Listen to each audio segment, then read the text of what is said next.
Part 4, Chapter 1. Can this be still a dream? Raskolnikov thought once more. He looked carefully and suspiciously at the unexpected visitor. "Svidrigailov? What nonsense! It can't be!" he said at last aloud in bewilderment. His visitor did not seem at all surprised at this exclamation. "I've come to you for two reasons. In the first place, I wanted to make your personal acquaintance, as I have already heard a great deal about you that is interesting and flattering. Secondly, I cherish the hope that you may not refuse to assist me in a matter directly concerning the welfare of your sister, Avdotya Romanovna. For without your support she might not let me come near her now, for she is prejudiced against me, but with your assistance I reckon on—" "You reckon wrongly," interrupted Raskolnikov. "They only arrived yesterday, may I ask you?" Raskolnikov made no reply. "It was yesterday, I know. I only arrived myself the day before. Well, let me tell you this, Rodion Romanovitch. I don't consider it necessary to justify myself, but kindly tell me what was there particularly criminal on my part in all this business, speaking without prejudice, with common sense." Raskolnikov continued to look at him in silence.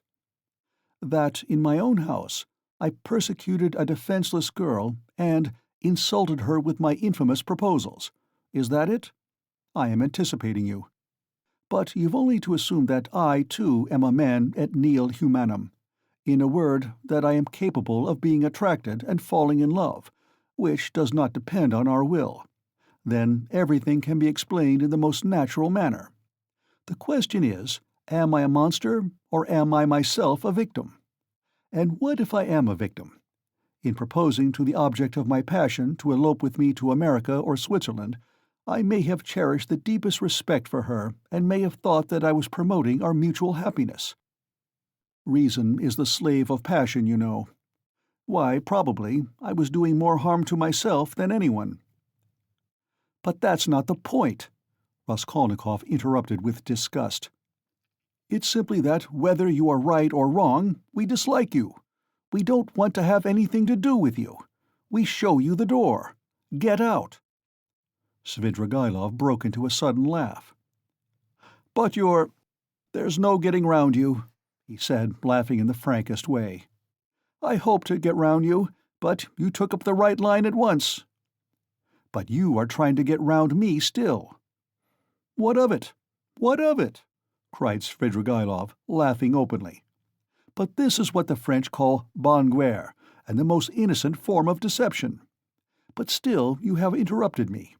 One way or another, I repeat again, there would never have been any unpleasantness except for what happened in the garden. Marfa Petrovna—" "You have got rid of Marfa Petrovna too, so they say," Raskolnikov interrupted rudely. "Oh, you've heard that too, then? You'd be sure to, though. But as for your question, I really don't know what to say, though my own conscience is quite at rest on that score. Don't suppose that I am in any apprehension about it. All was regular and in order. The medical inquiry diagnosed apoplexy due to bathing immediately after a heavy dinner and a bottle of wine, and indeed it could have proved nothing else. But I'll tell you what I have been thinking to myself of late, on my way here in the train. Especially, didn't I contribute to all that calamity, morally in a way, by irritation or something of the sort? But I came to the conclusion that that too was quite out of the question." Raskolnikov laughed. "I wonder you trouble yourself about it." "But what are you laughing at? Only consider, I struck her just twice with a switch. There were no marks even. Don't regard me as a cynic, please. I am perfectly aware how atrocious it was of me and all that. But I know for certain, too, that Marfa Petrovna was very pleased at my, so to say, warmth. The story of your sister had been wrung out to the last drop. For the last 3 days Marfa Petrovna had been forced to sit at home. She had nothing to show herself within the town.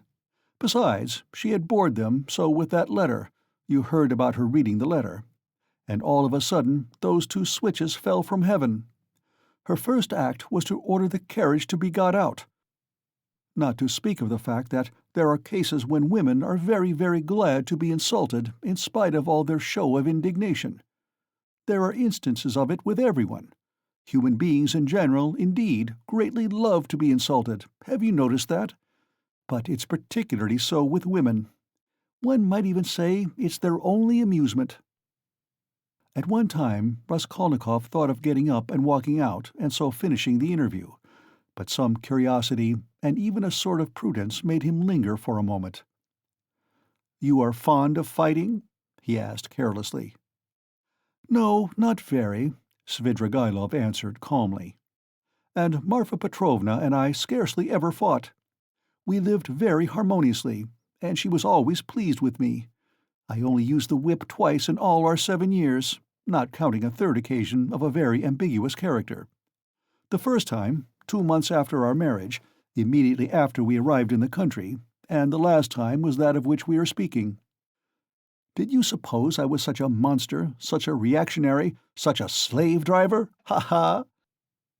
By the way, do you remember, Rodion Romanovitch, how a few years ago, in those days of beneficent publicity, a nobleman, I've forgotten his name, was put to shame everywhere, in all the papers, for having thrashed a German woman in the railway train? You remember?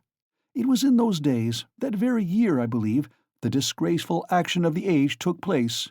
You know, the Egyptian Nights, that public reading, you remember? The dark eyes, you know. Ah, the golden days of our youth, where are they? Well, as for the gentleman who thrashed the German, I feel no sympathy with him, because, after all, what need is there for sympathy?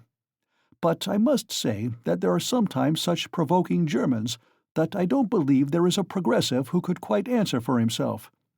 No one looked at the subject from that point of view then, but that's the truly humane point of view, I assure you." After saying this, Svidrigaïlov broke into a sudden laugh again. Raskolnikov saw clearly that this was a man with a firm purpose in his mind and able to keep to himself. "I expect you've not talked to anyone for some days?" he asked. "Scarcely anyone. I suppose you are wondering at my being such an adaptable man." "No, I am only wondering at your being too adaptable a man." "Because I am not offended at the rudeness of your questions? Is that it? But why take offense? As you asked, so I answered," he replied with a surprising expression of simplicity.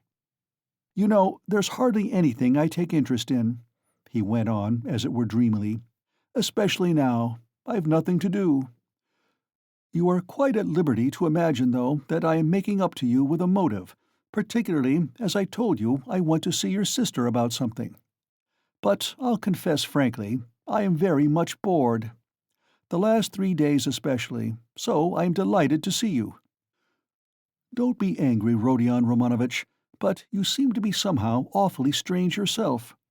Say what you like, there's something wrong with you. And now, too. Not this very minute, I mean, but now generally. Well, well, I won't. Don't scowl. I am not such a bear, you know, as you think." Raskolnikov looked gloomily at him. "You are not a bear, perhaps, at all," he said. "I fancy, indeed, that you are a man of very good breeding, or at least know how on occasion to behave like one." "I am not particularly interested in anyone's opinion," Svidrigaïlov answered dryly, and even with a shade of haughtiness. "And therefore, why not be vulgar at times, when vulgarity is such a convenient cloak for our climate, and especially if one has a natural propensity that way?" he added, laughing again. "But I've heard you have many friends here. You are, as they say, not without connections. What can you want with me, then, unless you have some special object?" "That's true that I have friends here," Svidrigaïlov admitted, not replying to the chief point. "I've met some already. I've been lounging about for the last 3 days, and I've seen them, or they've seen me. That's a matter of course. I am well dressed, and reckoned not a poor man. The emancipation of the serfs hasn't affected me. My property consists chiefly of forests and water meadows. The revenue has not fallen off. But I am not going to see them. I was sick of them long ago. I've been here 3 days, and have called on no one. What a town it is! How has it come into existence among us? Tell me that. A town of officials and students of all sorts. Yes, there's a great deal I didn't notice when I was here 8 years ago, kicking up my heels.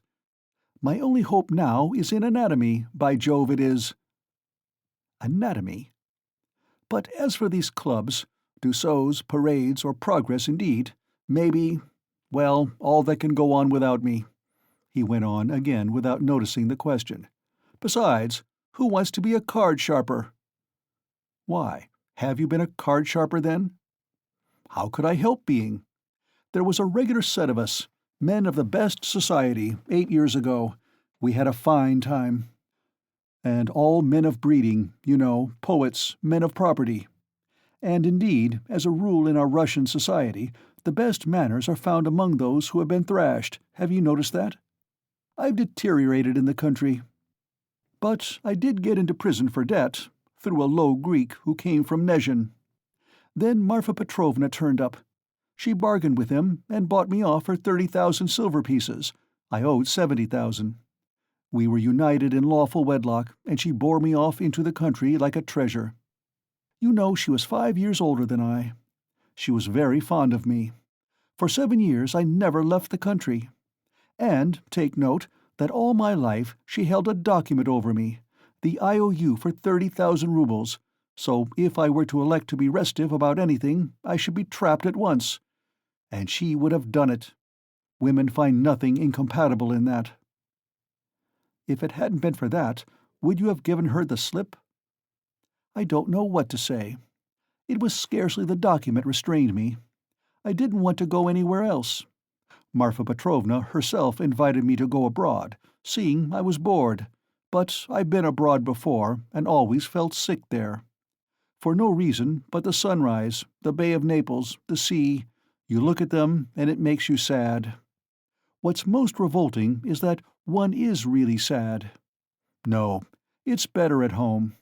Here, at least, one blames others for everything and excuses oneself. I should have gone, perhaps, on an expedition to the North Pole, because j'ai le vin mauvais and hate drinking, and there's nothing left but wine. I have tried it. But, I say, I've been told old Berg is going up in a great balloon next Sunday from the Yusupov garden, and will take up passengers at a fee. Is it true? Why, would you go up? No. Oh, no, muttered Svidrigaïlov, really seeming to be deep in thought. What does he mean? Is he in earnest? Raskolnikov wondered. No, the document didn't restrain me, Svidrigaïlov went on meditatively. It was my own doing, not leaving the country. And nearly a year ago Marfa Petrovna gave me back the document on my name day, and made me a present of a considerable sum of money, too. She had a fortune, you know. You see how I trust you, Arkady Ivanovitch? That was actually her expression. You don't believe she used it? But do you know I managed the estate quite decently? They know me in the neighborhood. I ordered books, too. Marfa Petrovna at first approved, but afterwards she was afraid of my overstudying. You seem to be missing Marfa Petrovna very much. Missing her? Perhaps. Really, perhaps I am. And, by the way, do you believe in ghosts? What ghosts? Why, ordinary ghosts. Do you believe in them? Perhaps not, pour vous plaire. I wouldn't say so exactly. Do you see them, then? Svidrigaïlov looked at him rather oddly. Marfa Petrovna is pleased to visit me, he said, twisting his mouth into a strange smile. How do you mean, she is pleased to visit you? She has been 3 times. I saw her first on the very day of the funeral, an hour after she was buried. It was the day before I left to come here. The second time was the day before yesterday, at daybreak, on the journey at the station of Malaya Vishera. And the third time was 2 hours ago in the room where I am staying. I was alone. Were you awake? Quite awake. I was wide awake every time. She comes, speaks to me for a minute, and goes out at the door. Always at the door. I can almost hear her. What made me think that something of the sort must be happening to you? Raskolnikov said suddenly. At the same moment he was surprised at having said it. He was much excited. What? Did you think so? Svidrigailov asked in astonishment. Did you really? Didn't I say that there was something in common between us, eh? You never said so, Raskolnikov cried sharply and with heat. Didn't I? No. I thought I did. When I came in and saw you lying with your eyes shut, pretending, I said to myself at once, "Here's the man." What do you mean by the man? What are you talking about? Cried Raskolnikov. What do I mean? I really don't know. Svidrigailov muttered ingenuously, as though he too were puzzled. For a minute they were silent. They stared in each other's faces. "That's all nonsense," Raskolnikov shouted with vexation. "What does she say when she comes to you?" "She? Would you believe it, she talks of the silliest trifles, and— Man is a strange creature. It makes me angry. The first time she came in— I was tired, you know, the funeral service, the funeral ceremony, the lunch afterwards. At last I was left alone in my study. I lighted a cigar and began to think. She came in at the door. 'You've been so busy today, Arkady Ivanovitch, you have forgotten to wind the dining-room clock,' she said. All those 7 years I've wound that clock every week, and if I forgot it, she would always remind me. The next day I set off on my way here. I got out at the station at daybreak. I'd been asleep, tired out, with my eyes half open. I was drinking some coffee. I looked up, and there was suddenly Marfa Petrovna sitting beside me with a pack of cards in her hands. Shall I tell you your fortune for the journey, Arkady Ivanovitch? She was a great hand at telling fortunes. I shall never forgive myself for not asking her to. I ran away in a fright, and besides, the bell rang. I was sitting today, feeling very heavy after a miserable dinner from a cookshop. I was sitting smoking. All of a sudden, Marfa Petrovna again. She came in very smart in a new green silk dress with a long train. "Good day, Arkady Ivanovitch. How do you like my dress? Aniska can't make like this." Aniska was a dressmaker in the country, one of our former serf girls who had been trained in Moscow, a pretty wench. She stood turning round before me. I looked at the dress, and then I looked carefully, very carefully at her face. "I wonder you trouble to come to me about such trifles, Marfa Petrovna." "Good gracious, you won't let one disturb you about anything." To tease her, I said, "I want to get married, Marfa Petrovna." "That's just like you, Arkady Ivanovitch. It does you very little credit to come looking for a bride when you've hardly buried your wife. And if you could make a good choice at least, but I know it won't be for your happiness or hers. You will only be a laughing-stock to all good people." Then she went out and her train seemed to rustle. Isn't it nonsense, eh? "But perhaps you are telling lies," Raskolnikov put in. "I rarely lie," answered Svidrigailov thoughtfully, apparently not noticing the rudeness of the question. "And in the past, have you ever seen ghosts before?" "Yes, I have seen them, but only once in my life, 6 years ago. I had a serf, Filka. Just after his burial, I called out forgetting, 'Filka, my pipe!' He came in and went to the cupboard where my pipes were. I sat still and thought, he is doing it out of revenge, because we had a violent quarrel just before his death. 'How dare you come in with a hole in your elbow?' I said. 'Go away, you scamp!' He turned and went out, and never came again. I didn't tell Marfa Petrovna at the time. I wanted to have a service sung for him, but I was ashamed." "You should go to a doctor." "I know I am not well, without your telling me, though I don't know what's wrong. I believe I am 5 times as strong as you are. I didn't ask you whether you believe that ghosts are seen, but whether you believe that they exist." "No, I won't believe it," Raskolnikov cried with positive anger. "What do people generally say?" muttered Svidrigailov, as though speaking to himself, looking aside and bowing his head. "They say, 'You are ill, so what appears to you is only unreal fantasy.' But that's not strictly logical. I agree that ghosts only appear to the sick, but that only proves that they are unable to appear except to the sick, not that they don't exist." "Nothing of the sort," Raskolnikov insisted irritably. "No? You don't think so?" Svidrigailov went on, looking at him deliberately. "But what do you say to this argument? Help me with it. Ghosts are, as it were, shreds and fragments of other worlds, the beginning of them.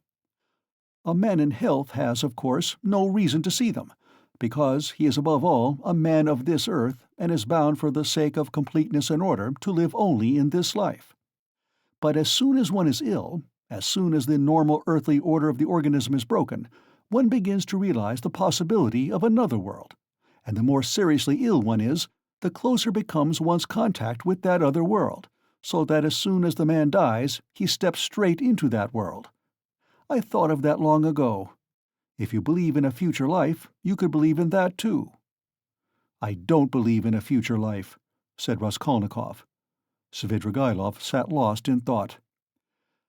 "And what if there are only spiders there, or something of that sort?"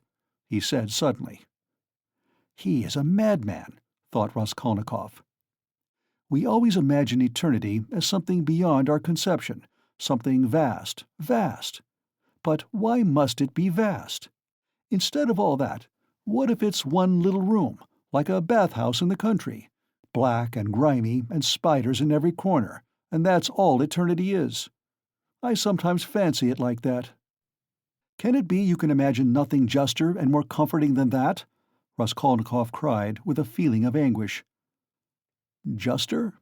And how can we tell, perhaps, that it is just? And do you know, it's what I would certainly have made it," answered Svidrigailov with a vague smile. This horrible answer sent a cold chill through Raskolnikov. Svidrigailov raised his head, looked at him, and suddenly began laughing. "Only think," he cried. "Half an hour ago we had never seen each other. We regarded each other as enemies. There is a matter unsettled between us. We've thrown it aside, and away we've gone into the abstract. Wasn't I right in saying that we were birds of a feather? Kindly allow me," Raskolnikov went on irritably, "to ask you to explain why you have honored me with your visit, and I am in a hurry. I have no time to waste. I want to go out." By all means, by all means. Your sister, Avdotya Romanovna, is going to be married to Mr. Luzhin, Pyotr Petrovitch?" "Can you refrain from any question about my sister, and from mentioning her name? I can't understand how you dare utter her name in my presence, if you really are Svidrigailov." "Why, but I've come here to speak about her. How can I avoid mentioning her?" "Very good, speak, but make haste." "I am sure that you must have formed your own opinion of this Mr. Luzhin, who is a connection of mine through my wife, if you have only seen him for half an hour, or heard any facts about him. He is no match for Avdotya Romanovna. I believe Avdotya Romanovna is sacrificing herself generously and imprudently for the sake of her family. I fancied from all I had heard of you that you would be very glad if the match could be broken off without the sacrifice of worldly advantages. Now I know you personally, I am convinced of it. All this is very naive, excuse me, I should have said imprudent on your part," said Raskolnikov. "You mean to say that I am seeking my own ends. Don't be uneasy, Rodion Romanovitch. If I were working for my own advantage, I would not have spoken out so directly. I am not quite a fool. I will confess something psychologically curious about that. Just now, defending my love for Avdotya Romanovna, I said I was myself the victim. Well, let me tell you that I've no feeling of love now, not the slightest, so that I wonder myself indeed, for I really did feel something." "Through idleness and depravity," Raskolnikov put in. "I certainly am idle and depraved, but your sister has such qualities that even I could not help being impressed by them. But that's all nonsense, as I see myself now." "Have you seen that long?" "I began to be aware of it before, but was only perfectly sure of it the day before yesterday, almost at the moment I arrived in Petersburg. I still fancied in Moscow, though, that I was coming to try to get Avdotya Romanovna's hand and to cut out Mr. Luzhin." "Excuse me for interrupting you. Kindly be brief, and come to the object of your visit. I am in a hurry. I want to go out." "With the greatest pleasure. On arriving here and determining on a certain journey, I should like to make some necessary preliminary arrangements. I left my children with an aunt. They are well provided for, and they have no need of me personally. And a nice father I should make, too. I have taken nothing but what Marfa Petrovna gave me a year ago. That's enough for me. Excuse me, I am just coming to the point. Before the journey, which may come off, I want to settle Mr. Luzhin, too. It's not that I detest him so much, but it was through him I quarreled with Marfa Petrovna when I learned that she had dished up this marriage. I want now to see Avdotya Romanovna through your mediation, and if you like, in your presence, to explain to her that, in the first place, she will never gain anything but harm from Mr. Luzhin. Then, begging her pardon for all past unpleasantness, to make her a present of 10,000 roubles, and so assist the rupture with Mr. Luzhin, a rupture to which I believe she is herself not disinclined, if she could see the way to it." "You are certainly mad!" cried Raskolnikov, not so much angered as astonished. "How dare you talk like that?" "I knew you would scream at me. But in the first place, though I am not rich, this 10,000 roubles is perfectly free.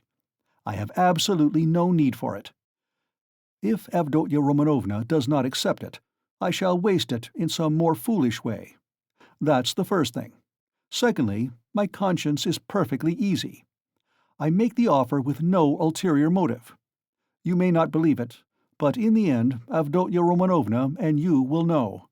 The point is that I did actually cause your sister, whom I greatly respect, some trouble and unpleasantness, and so, sincerely regretting it, I want, not to compensate, not to repay her for the unpleasantness, but simply to do something to her advantage, to show that I am not, after all, privileged to do nothing but harm. If there were a millionth fraction of self-interest in my offer, I should not have made it so openly, and I should not have offered her 10,000 only, when 5 weeks ago I offered her more. Besides, I may perhaps, very soon, marry a young lady, and that alone ought to prevent suspicion of any design on Avdotya Romanovna. In conclusion, let me say that in marrying Mr. Luzhin, she is taking money just the same, only from another man. Don't be angry, Rodion Romanovitch. Think it over coolly and quietly." Svidrigaïlov himself was exceedingly cool and quiet as he was saying this. "I beg you to say no more," said Raskolnikov. "In any case, this is unpardonable impertinence." "Not in the least.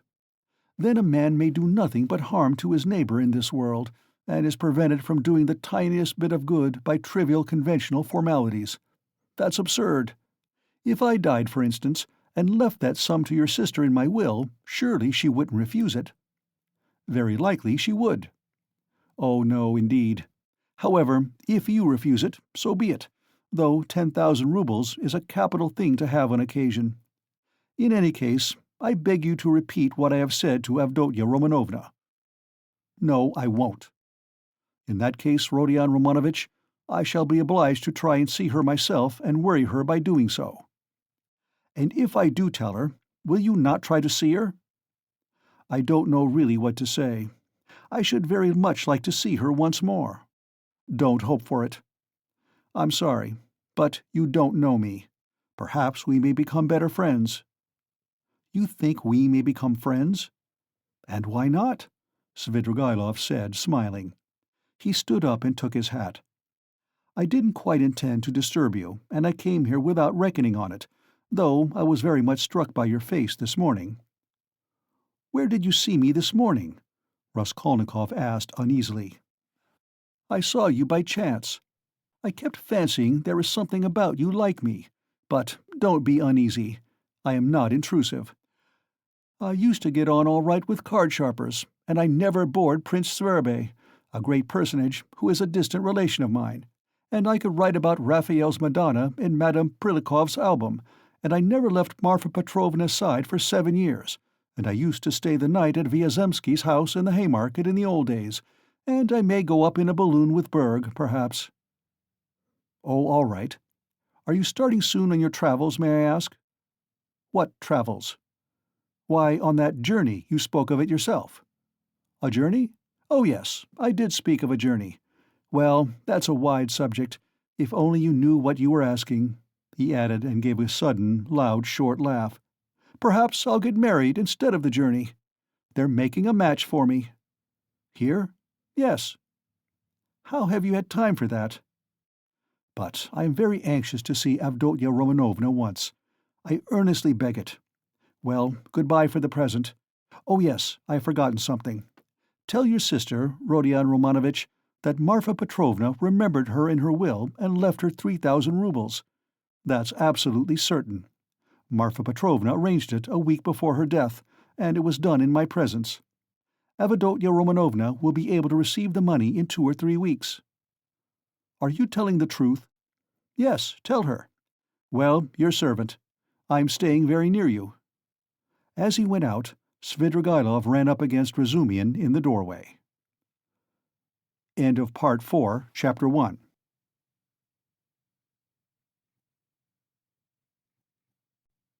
Part 4, Chapter 2. It was nearly 8 o'clock. The two young men hurried to Bakaliev's to arrive before Luzhin. "Why, who was that?" asked Razumihin as soon as they were in the street. "It was Svidrigailov, that landowner in whose house my sister was insulted when he was their governess. Through his persecuting her with his attentions, she was turned out by his wife, Marfa Petrovna. This Marfa Petrovna begged Adonia's forgiveness afterwards, and she's just died suddenly. It was of her we were talking this morning. I don't know why I'm afraid of that man. He came here at once after his wife's funeral.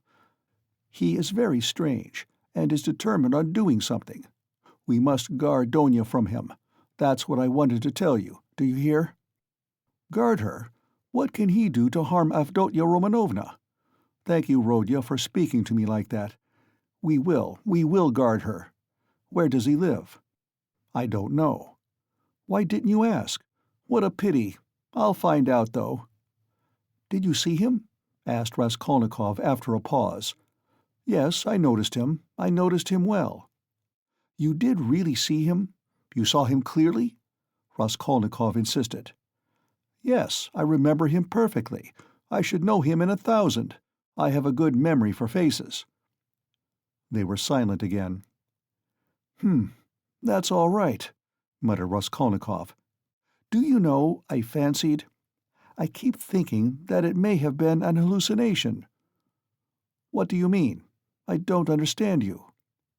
"Well, you all say," Raskolnikov went on, twisting his mouth into a smile, "that I am mad. I thought just now that perhaps I really am mad, and have only seen a phantom." "What do you mean?" "Why, who can tell? Perhaps I am really mad, and perhaps everything that happened all these days may be only imagination." "Ah, Rodya, you have been upset again. But what did he say? What did he come for?" Raskolnikov did not answer. Razumihin thought a minute. "Now let me tell you my story," he began. "I came to you, you were asleep. Then we had dinner, and then I went to Porfiry's. Zametov was still with him. I tried to begin, but it was no use. I couldn't speak in the right way. They don't seem to understand and can't understand, but are not a bit ashamed.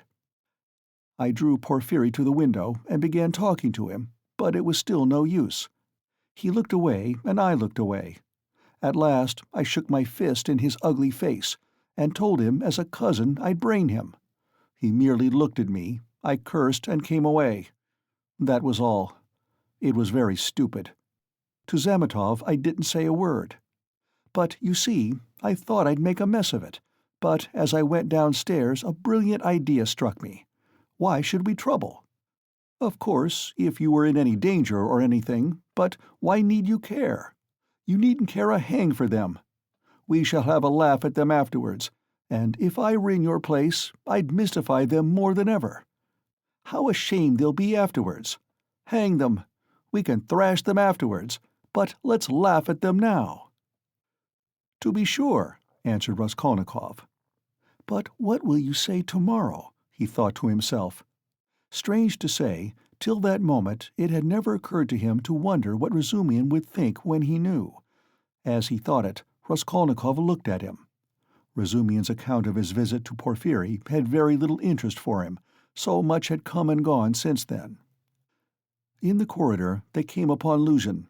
He had arrived punctually at 8, and was looking for the number, so that all three went in together without greeting or looking at one another. The young men walked in first, while Pyotr Petrovitch, for good manners, lingered a little in the passage, taking off his coat. Pulcheria Alexandrovna came forward at once to greet him in the doorway. Donia was welcoming her brother. Pyotr Petrovitch walked in, and quite amiably, though with redoubled dignity, bowed to the ladies. He looked, however, as though he were a little put out and could not yet recover himself. Pulcheria Alexandrovna, who seemed also a little embarrassed, hastened to make them all sit down at the round table where a samovar was boiling.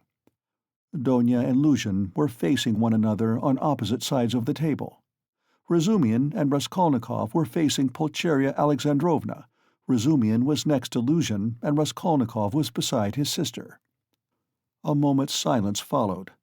Pyotr Petrovitch deliberately drew out a cambric handkerchief reeking of scent, and blew his nose with an air of a benevolent man who felt himself slighted, and was firmly resolved to insist on an explanation.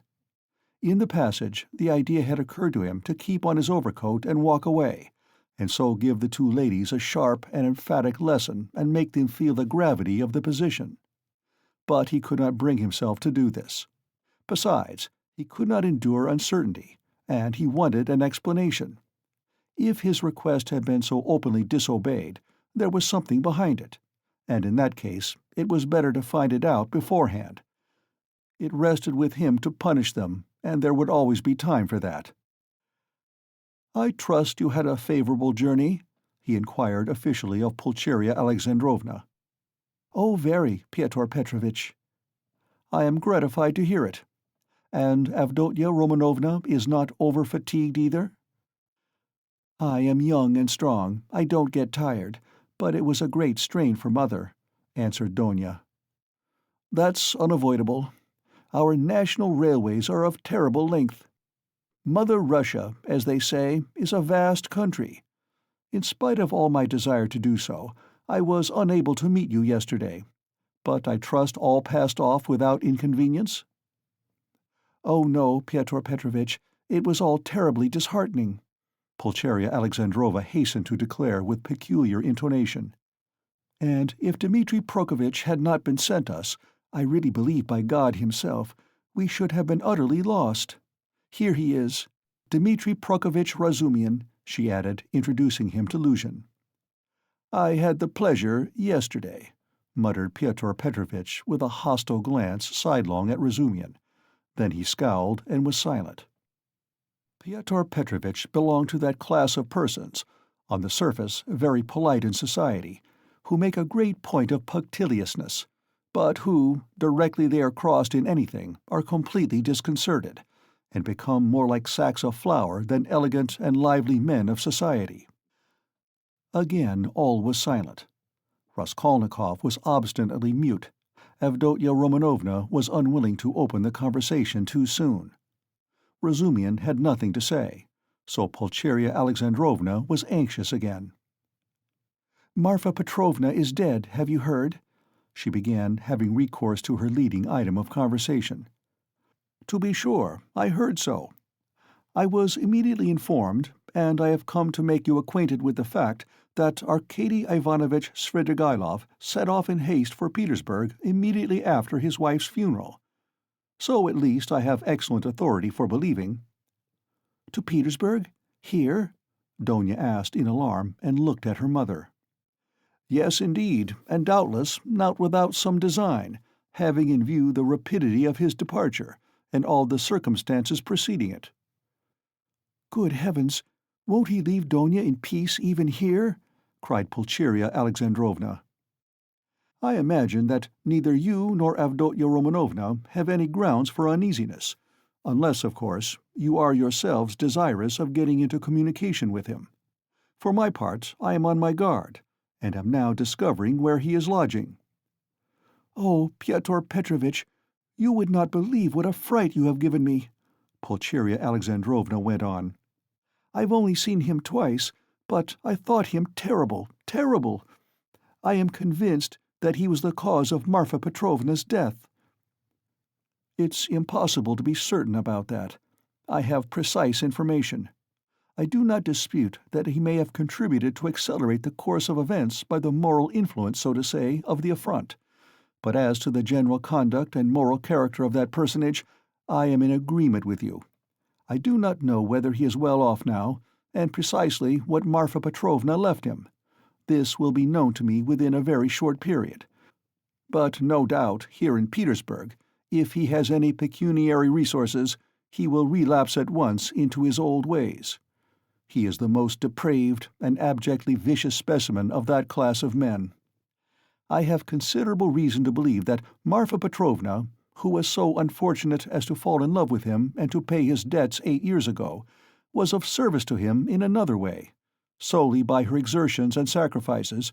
A criminal charge, involving an element of fantastic and homicidal brutality for which he might well have been sentenced to Siberia, was hushed up. That's the sort of man he is, if you care to know."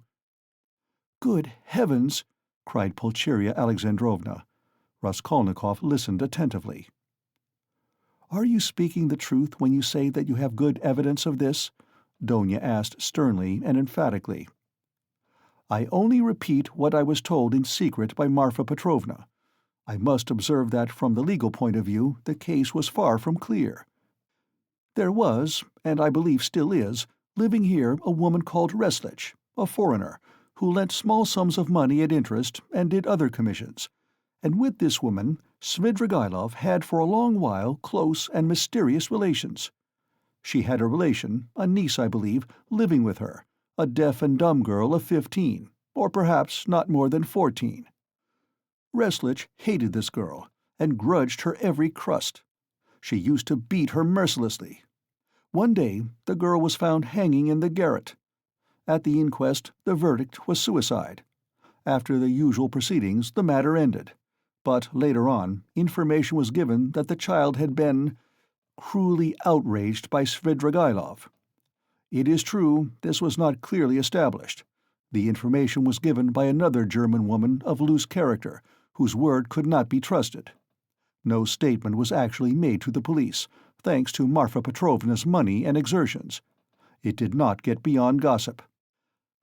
And yet the story is a very significant one.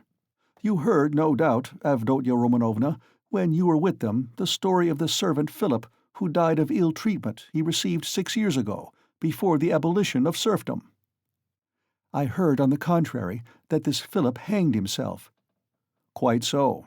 But what drove him, or rather perhaps disposed him, to suicide was the systematic persecution and severity of Mr. Svidrigaïlov." "I don't know that," answered Donia dryly. "I only heard a queer story that Philip was a sort of hypochondriac, a sort of domestic philosopher, the servants used to say. He read himself silly, and that he hanged himself partly on account of Mr. Svidrigaïlov's mockery of him and not his blows. When I was there he behaved well to the servants, and they were actually fond of him, though they certainly did blame him for Philip's death." "I perceive, Avdotya Romanovna, that you seem disposed to undertake his defense all of a sudden," Luzhin observed, twisting his lips into an ambiguous smile. "There is no doubt that he is an astute man, and insinuating where ladies are concerned, of which Marfa Petrovna, who has died so strangely, is a terrible instance. My only desire has been to be of service to you and your mother with my advice, in view of the renewed efforts which may certainly be anticipated from him. For my part, it's my firm conviction that he will end in a debtor's prison again. Marfa Petrovna had not the slightest intention of settling anything substantial on him, having regard for his children's interests, and if she left him anything, it would only be the merest sufficiency, something insignificant and ephemeral, which would not last a year for a man of his habits." "Pyotr Petrovitch, I beg you," said Donia, "say no more of Mr. Svidrigaïlov. It makes me miserable." "He has just been to see me," said Raskolnikov, breaking his silence for the first time. There were exclamations from all, and they all turned to him. Even Pyotr Petrovitch was roused. "An hour and a half ago he came in when I was asleep, waked me, and introduced himself," Raskolnikov continued. "He was fairly cheerful and at ease, and quite hopes that we shall become friends. He is particularly anxious, by the way, Donya, for an interview with you, at which he asked me to assist. He has a proposition to make to you, and he told me about it. He told me, too, that a week before her death Marfa Petrovna left you 3,000 roubles in her will, Donya, and that you can receive the money very shortly." "Thank God!" cried Pulcheria Alexandrovna, crossing herself. "Pray for her soul, Donya." "It's a fact," broke from Luzhin. "Tell us, what more?" Donya urged Raskolnikov.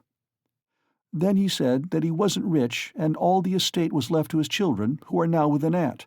Then that he was staying somewhere not far from me, but where, I don't know. I didn't ask." "But what does he want to propose to Donya?" cried Pulcheria Alexandrovna in a fright. "Did he tell you?"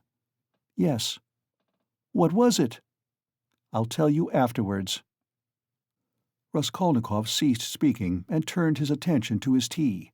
Pyotr Petrovitch looked at his watch. "I am compelled to keep a business engagement, and so I shall not be in your way," he added with an air of some pique, and he began getting up. "Don't go, Pyotr Petrovitch," said Donya. "You intended to spend the evening. Besides, you wrote yourself that you wanted to have an explanation with Mother." "Precisely so, Avdotya Romanovna," Pyotr Petrovitch answered impressively, sitting down again, but still holding his hat. "I certainly desired an explanation with you and your honored mother upon a very important point indeed. But as your brother cannot speak openly in my presence of some proposals of Mr. Svidrigaïlov, I too do not desire and am not able to speak openly, in the presence of others, of certain matters of the greatest gravity. Moreover, my most weighty and urgent request has been disregarded." Assuming an aggrieved air, Luzhin relapsed into dignified silence. "Your request that my brother should not be present at our meeting was disregarded solely at my insistence," said Donya. "You wrote that you had been insulted by my brother. I think that this must be explained at once, and you must be reconciled. And if Rodya really has insulted you, then he should and will apologize." Pyotr Petrovitch took a stronger line. "There are insults, Avdotya Romanovna, which no good will can make us forget. There is a line in everything which it is dangerous to overstep, and when it has been overstepped, there is no return." "That wasn't what I was speaking of exactly, Pyotr Petrovitch," Donya interrupted with some impatience. "Please understand that our whole future depends now on whether all this is explained and set right as soon as possible. I tell you frankly at the start that I cannot look at it in any other light, and if you have the least regard for me, all this business must be ended today, however hard that may be. I repeat that if my brother is to blame, he will ask your forgiveness." "I am surprised at your putting the question like that," said Luzhin, getting more and more irritated. "Esteeming, and so to say, adoring you, I may at the same time, very well indeed, be able to dislike some member of your family. Though I lay claim to the happiness of your hand, I cannot accept duties incompatible with—" "Oh, don't be so ready to take offense, Pyotr Petrovitch," Donya interrupted with feeling. "And be the sensible and generous man I have always considered, and wish to consider you to be. I have given you a great promise. I am your betrothed. Trust me in this matter, and, believe me, I shall be capable of judging impartially. My assuming the part of judge is as much a surprise for my brother as for you. When I insisted on his coming to our interview today after your letter, I told him nothing of what I meant to do. Understand that, if you are not reconciled, I must choose between you. It must be either you or he. That is how the question rests on your side and on his. I don't want to be mistaken in my choice, and I must not be.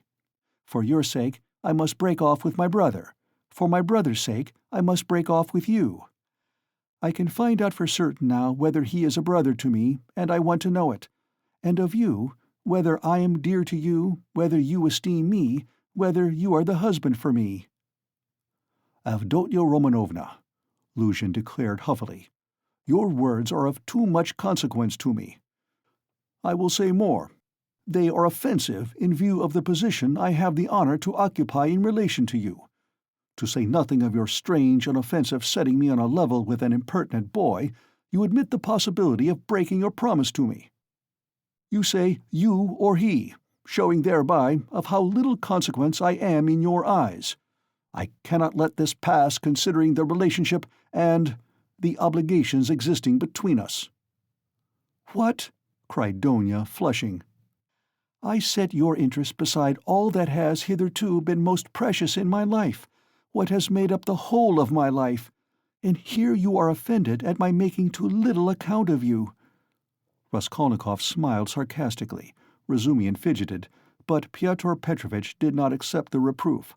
On the contrary, at every word he became more persistent and irritable, as though he relished it. "Love for the future partner of your life, for your husband, ought to outweigh your love for your brother," he pronounced sententiously. "And in any case, I cannot be put on the same level." Although I said so emphatically that I would not speak openly in your brother's presence, nevertheless, I intend now to ask your honored mother for a necessary explanation on a point of great importance closely affecting my dignity. Your son," he turned to Pulcheria Alexandrovna, "yesterday, in the presence of Mr. Razutkin, or I think that's it.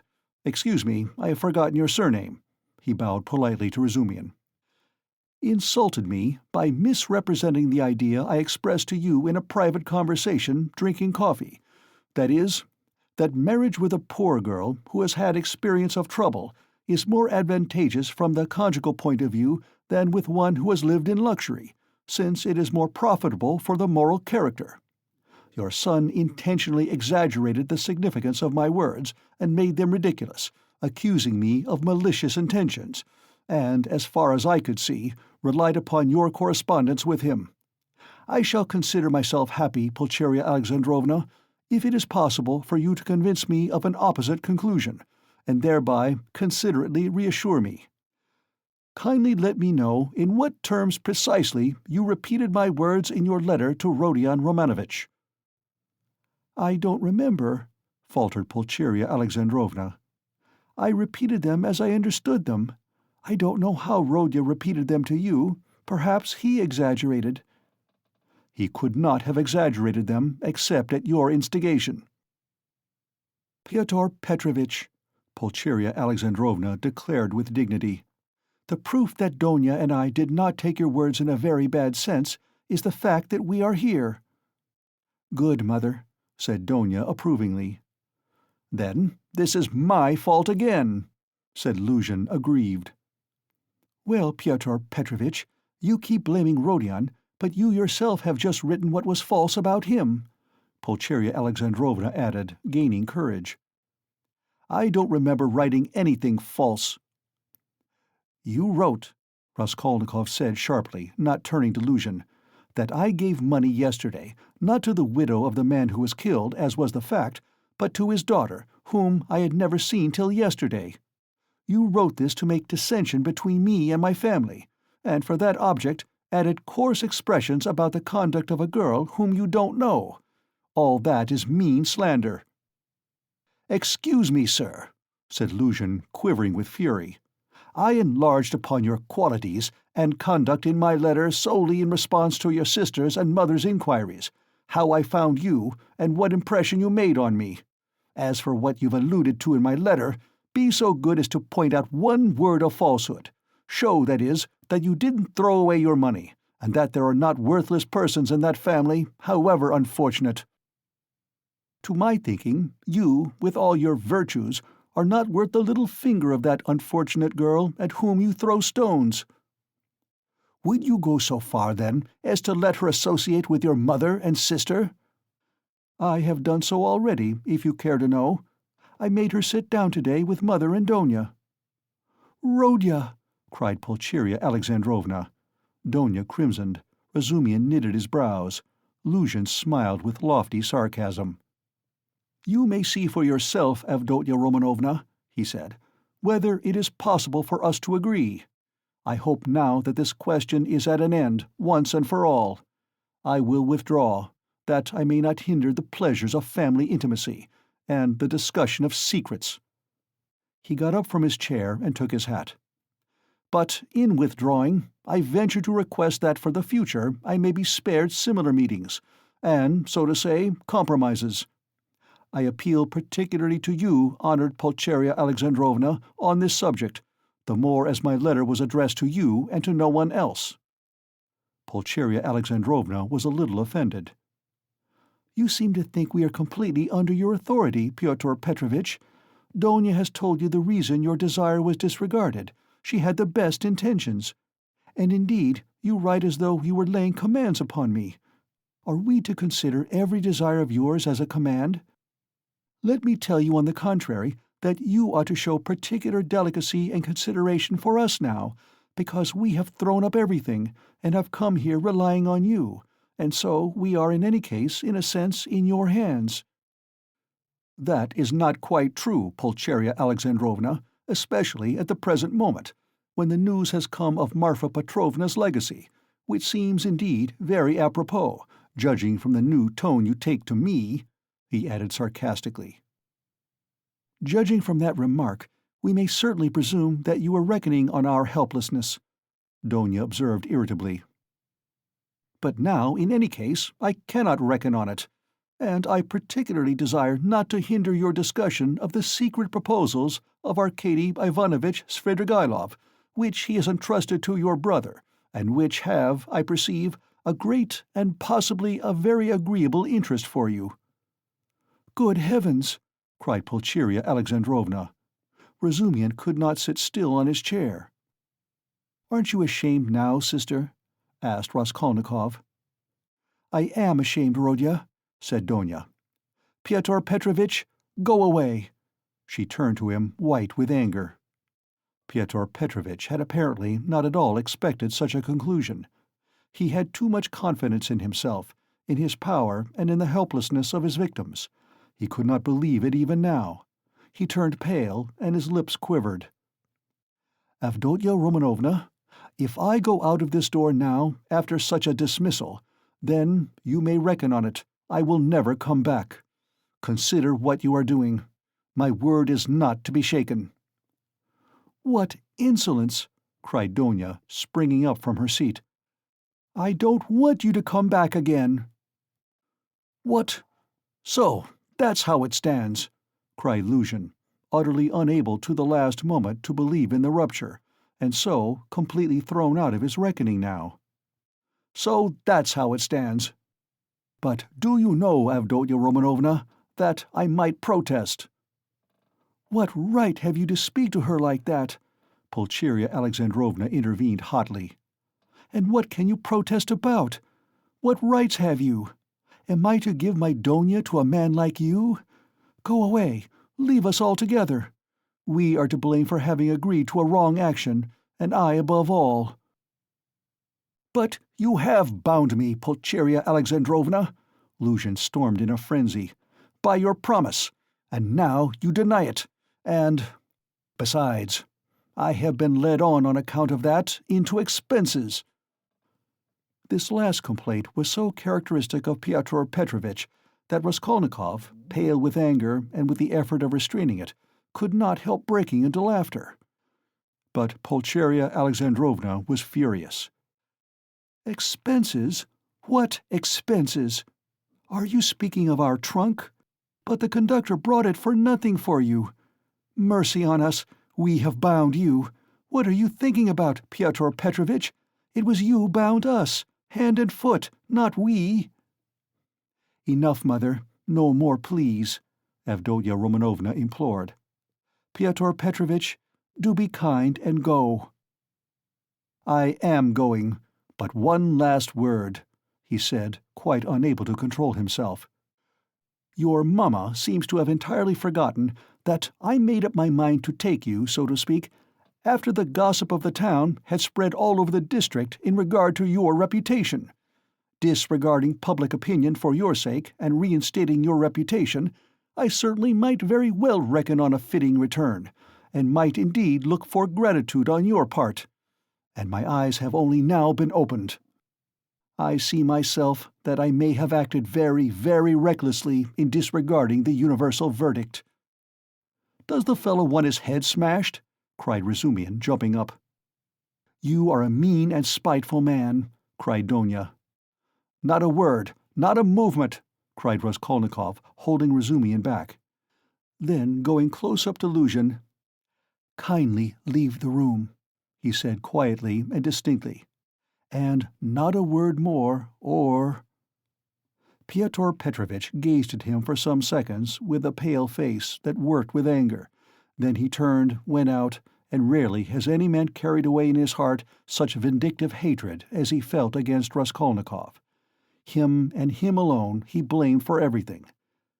It is noteworthy that as he went downstairs he still imagined that his case was perhaps not utterly lost, and that, so far as the ladies were concerned, all might very well indeed be set right again.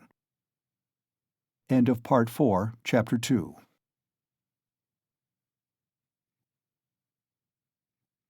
Part 4, Chapter 3. The fact was that, up to the last moment, he had never expected such an ending. He had been overbearing to the last degree, never dreaming that two destitute and defenseless women could escape from his control. This conviction was strengthened by his vanity and conceit, a conceit to the point of fatuity. Pyotr Petrovitch, who had made his way up from insignificance, was morbidly given to self-admiration, had the highest opinion of his intelligence and capacities, and sometimes even gloated in solitude over his image in the glass. But what he loved and valued above all was the money he had amassed by his labor, and by all sorts of devices. That money made him the equal of all who had been his superiors. When he had bitterly reminded Donia that he had decided to take her in spite of evil report, Pyotr Petrovitch had spoken with perfect sincerity, and had, indeed, felt genuinely indignant at such black ingratitude. And yet, when he made Donia his offer, he was fully aware of the groundlessness of all the gossip. The story had been everywhere contradicted by Marfa Petrovna, and was by then disbelieved by all the townspeople, who were warm in Donia's defense. And he would not have denied that he knew all that at the time. Yet he still thought highly of his own resolution in lifting Donia to his level, and regarded it as something heroic. In speaking of it to Donia, he had let out the secret feeling he cherished and admired, and he could not understand that others should fail to admire it too. He had called on Raskolnikov with the feelings of a benefactor who is about to reap the fruits of his good deeds and to hear agreeable flattery. And as he went downstairs now, he considered himself most undeservedly injured and unrecognized. Donia was simply essential to him. To do without her was unthinkable. For many years he had had voluptuous dreams of marriage, but he had gone on waiting and amassing money. He brooded with relish, in profound secret, over the image of a girl, virtuous, poor, she must be poor, very young, very pretty, of good birth and education, very timid, one who had suffered much, and was completely humbled before him, one who would all her life look on him as her savior, worship him, admire him, and only him.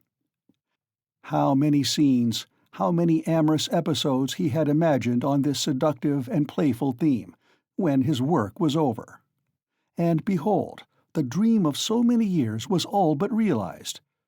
The beauty and education of Avdotya Romanovna had impressed him. Her helpless position had been a great allurement. In her he had found even more than he dreamed of.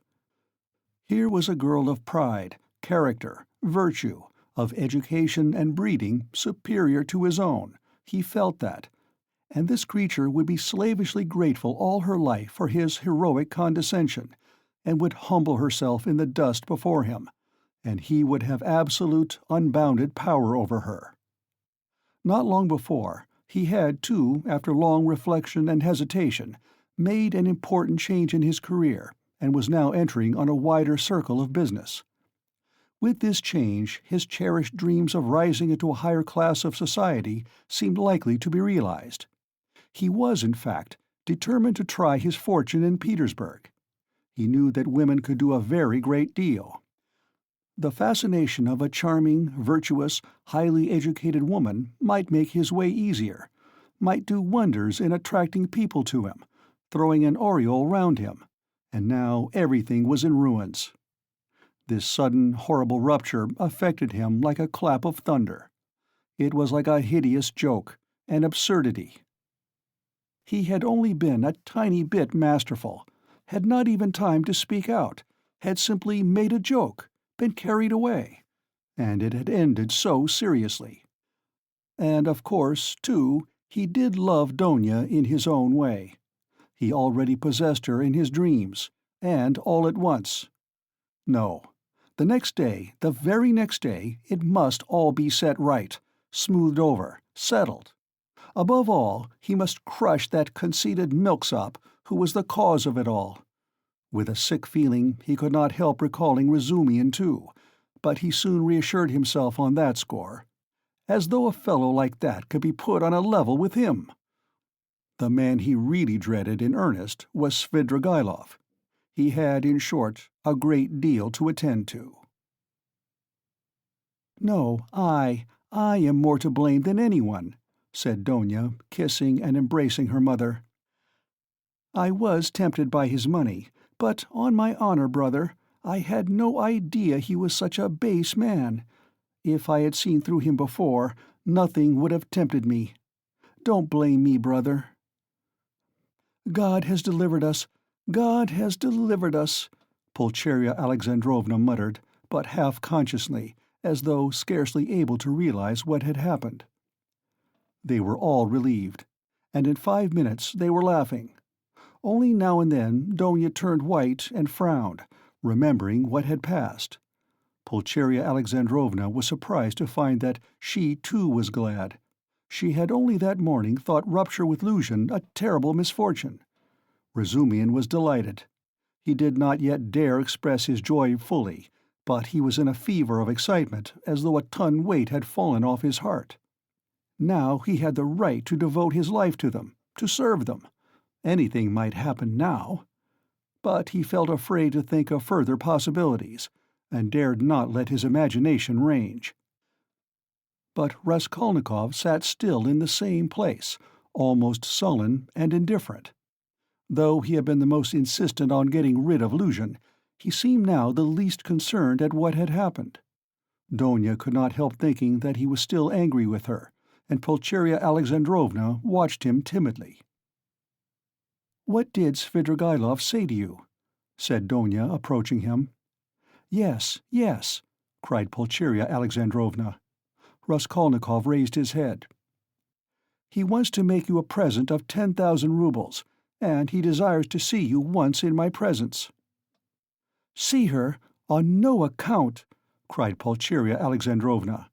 "And how dare he offer her money?" Then Raskolnikov repeated, rather dryly, his conversation with Svidrigaïlov, omitting his account of the ghostly visitations of Marfa Petrovna, wishing to avoid all unnecessary talk. "What answer did you give him?" asked Donia. "At first I said I would not take any message to you.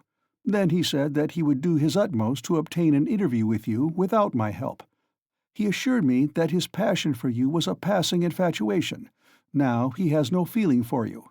He doesn't want you to marry Luzhin. His talk was altogether rather muddled." "How do you explain him to yourself, Rodya?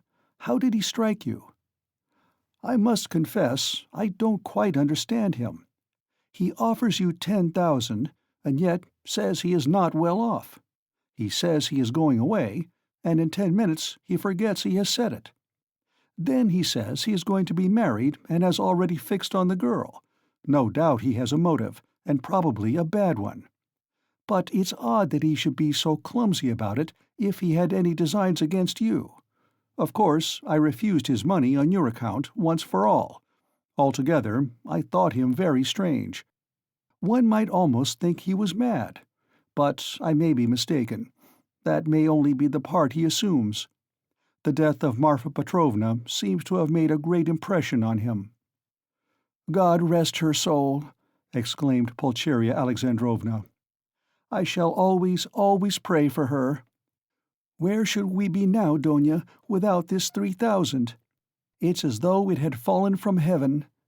Why, Rodya, this morning we had only 3 rubles in our pocket, and Donya and I were just planning to pawn her watch, so as to avoid borrowing from that man until he offered help."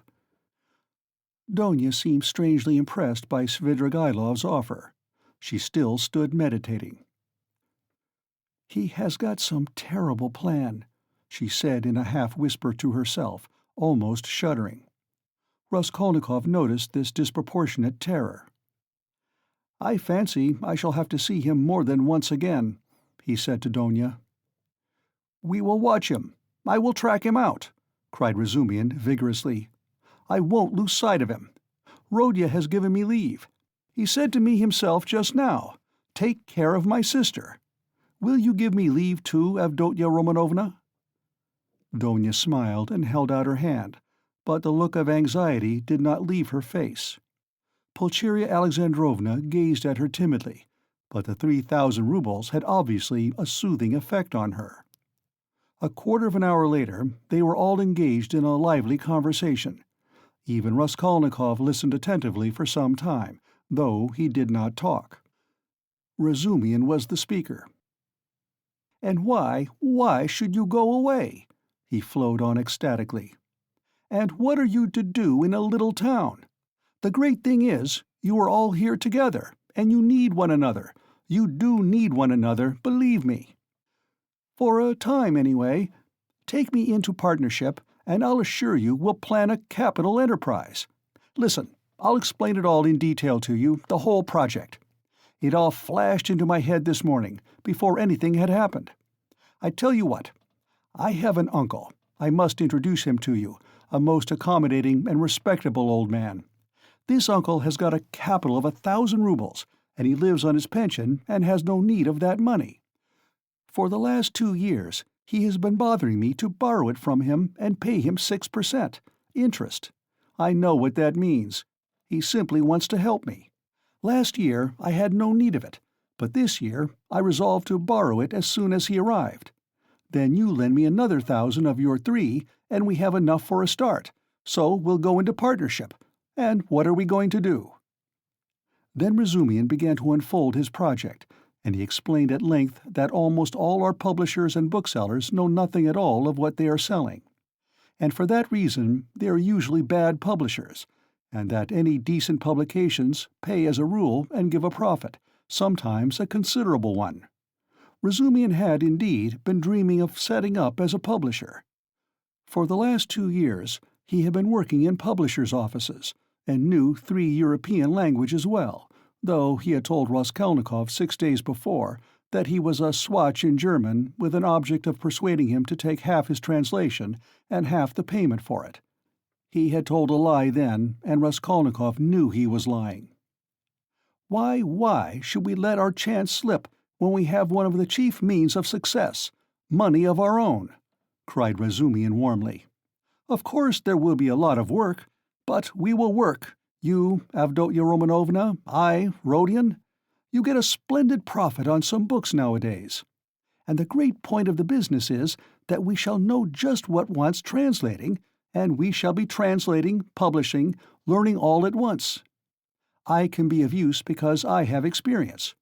For nearly 2 years I've been sculling about among the publishers, and now I know every detail of their business.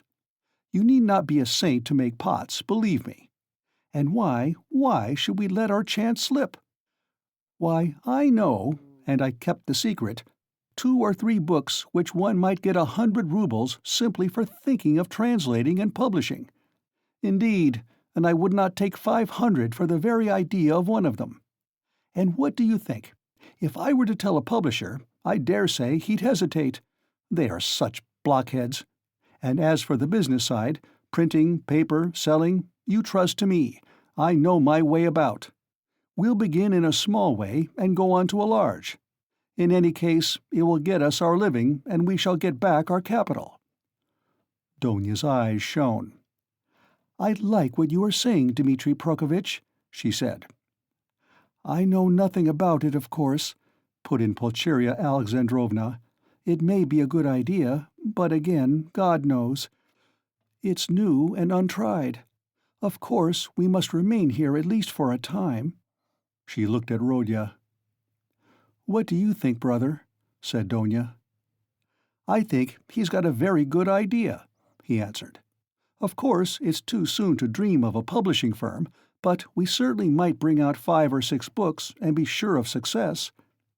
I know of one book, myself, which would be sure to go well. And as for his being able to manage it, there's no doubt about that either. He knows the business. But we can talk it over later." "Hurrah!" cried Razumian. "Now stay. There's a flat here in this house, belonging to the same owner. It's a special flat apart, not communicating with these lodgings. It's furnished, rent moderate, 3 rooms. Suppose you take them to begin with. I'll pawn your watch tomorrow and bring you the money, and everything can be arranged then. You can all 3 live together, and Rodya will be with you. But where are you off to, Rodya?" "What, Rodya, you are going already?" Pulcheria Alexandrovna asked in dismay. "At such a minute?" cried Razumian. Donya looked at her brother with incredulous wonder. He held his cap in his hand. He was preparing to leave them. "One would think you were burying me or saying goodbye forever," he said somewhat oddly. He attempted to smile, but it did not turn out a smile. "But who knows? Perhaps it is the last time we shall see each other." He let slip accidentally. It was what he was thinking, and it somehow was uttered aloud. "What is the matter with you?" cried his mother. "Where are you going, Rodya?" asked Donya rather strangely. "Oh, I'm quite obliged to," he answered vaguely, as though hesitating what he would say. But there was a look of sharp determination in his white face. "I meant to say, as I was coming here, I meant to tell you, Mother, and you, Donya, that it would be better for us to part for a time. I feel ill. I am not at peace. I will come afterwards. I will come of myself, when it's possible. I remember you and love you. Leave me alone. I decided this even before. I'm absolutely resolved on it. Whatever may come to me, whether I come to ruin or not, I want to be alone. Forget me altogether. It's better. Don't inquire about me. When I can, I'll come of myself, or I'll send for you. Perhaps it will all come back, but now, if you love me, give me up, else I shall begin to hate you. I feel it. Goodbye." "Good God!" cried Pulcheria Alexandrovna. Both his mother and his sister were terribly alarmed. Razumian was also. "Rodya, Rodya, be reconciled with us. Let us be as before," cried his poor mother. He turned slowly to the door and slowly went out of the room. Donya overtook him. "Brother, what are you doing to Mother?" she whispered, her eyes flashing with indignation. He looked dully at her. "No matter, I shall come. I'm coming," he muttered in an undertone, as though not fully conscious of what he was saying, and he went out of the room. "Wicked, heartless egoist!" cried Donya. "He is insane, but not heartless. He is mad. Don't you see it? You're heartless after that," Razumian whispered in her ear, squeezing her hand tightly. "I shall be back directly," he shouted to the horror-stricken mother, and he ran out of the room. Raskolnikov was waiting for him at the end of the passage. "I knew you would run after me," he said. "Go back to them. Be with them. Be with them tomorrow and always. Perhaps I shall come. If I can. Goodbye." And without holding out his hand, he walked away. "But where are you going? What are you doing? What's the matter with you? How can you go on like this?" Razumian muttered, at his wit's end. Raskolnikov stopped once more. "Once for all, never ask me about anything. I have nothing to tell you. Don't come to see me. Maybe I'll come here. Leave me, but don't leave them. Do you understand me?" It was dark in the corridor. They were standing near the lamp. For a minute they were looking at one another in silence. Razumihin remembered that minute all his life. Raskolnikov's burning and intent eyes grew more penetrating every moment, piercing into his soul, into his consciousness.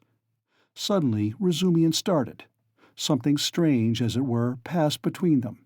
Some idea, some hint, as it were, slipped, something awful, hideous, and suddenly understood on both sides. Razumihin turned pale.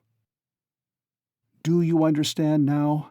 said Raskolnikov, his face twitching nervously. "Go back. Go to them," he said suddenly, and turning quickly, he went out of the house. I will not attempt to describe how Razumihin went back to the ladies, how he soothed them, how he protested that Rodya needed rest in his illness, protested that Rodya was sure to come, that he would come every day, that he was very, very much upset, that he must not be irritated, that he, Razumihin, would watch over him, would get him a doctor, the best doctor, a consultation. In fact, from that evening Razumihin took his place with them as a son and a brother. End of Part 4, Chapter 3.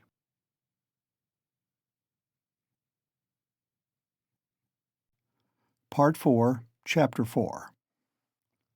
Raskolnikov went straight to the house on the canal bank where Sonia lived. It was an old greenhouse of 3 stories. He found the porter and obtained from him vague directions as to the whereabouts of Kapernaumov, the tailor.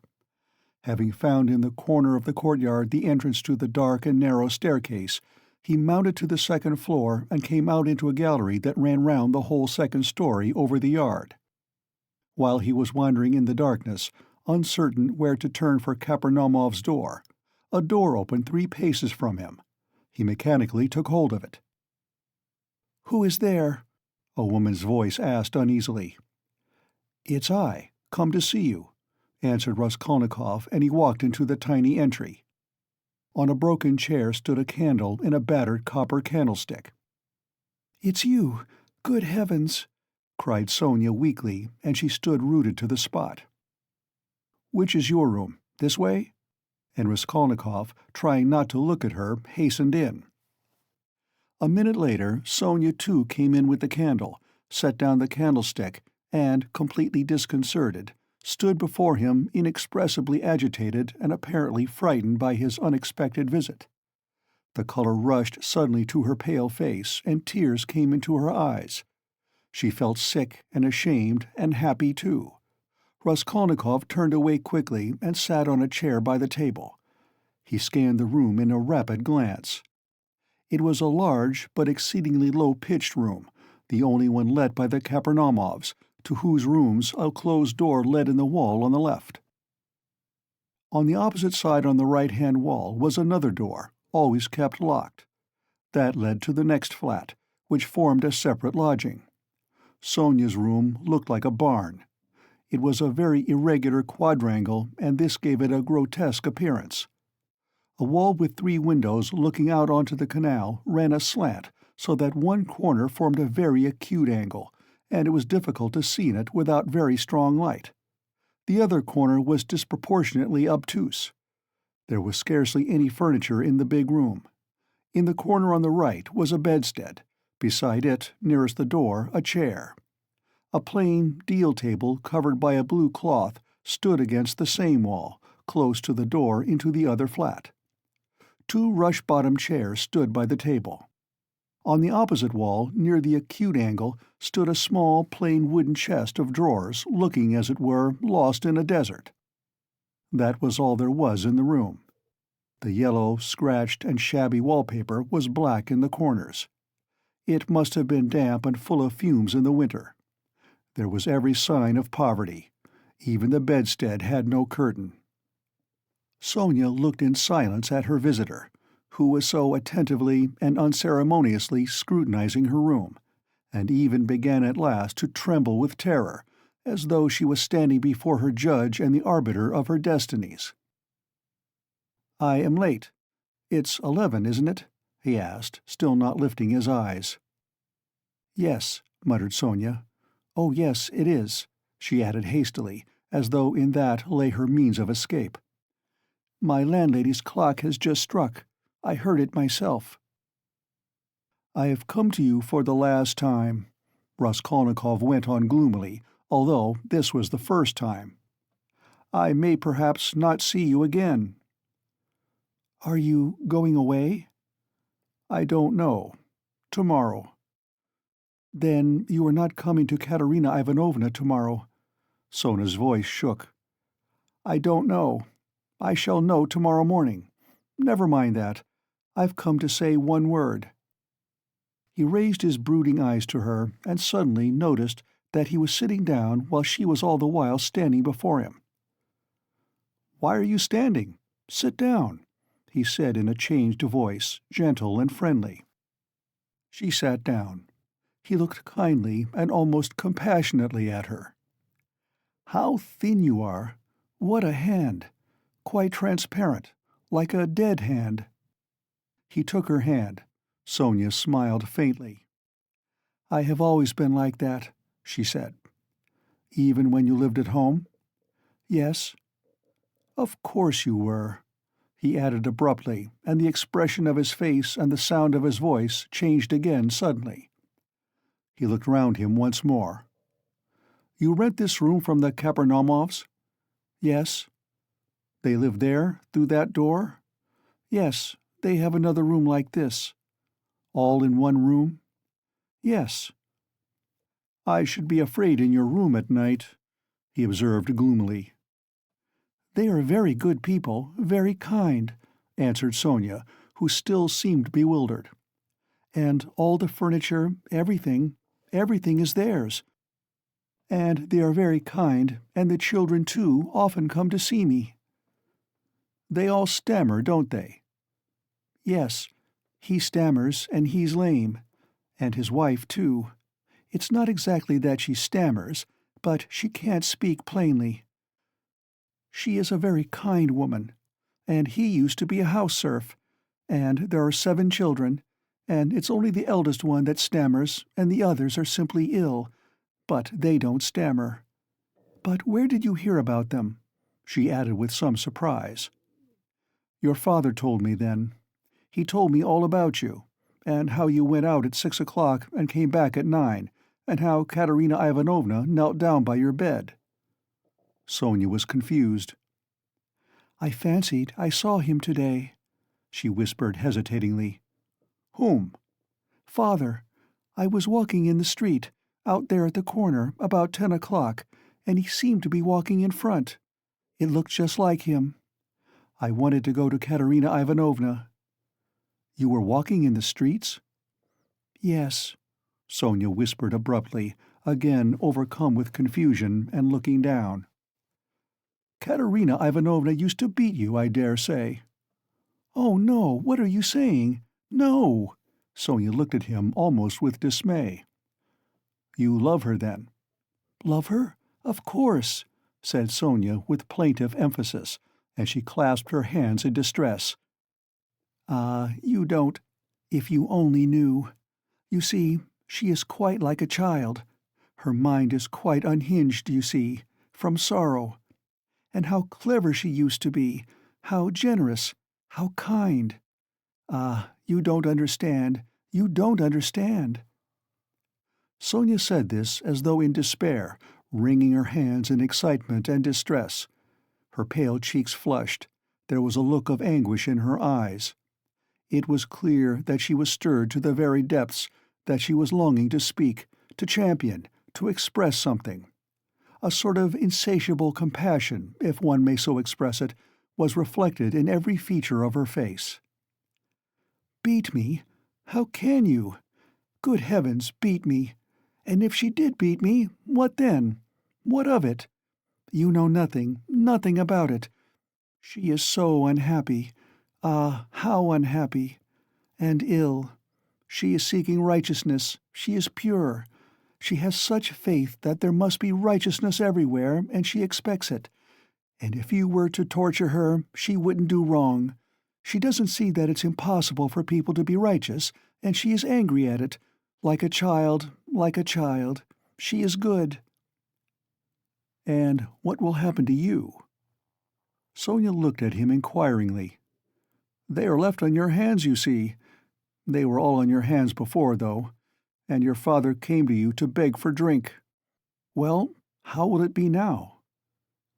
"I don't know," Sonia articulated mournfully. "Will they stay there?" "I don't know.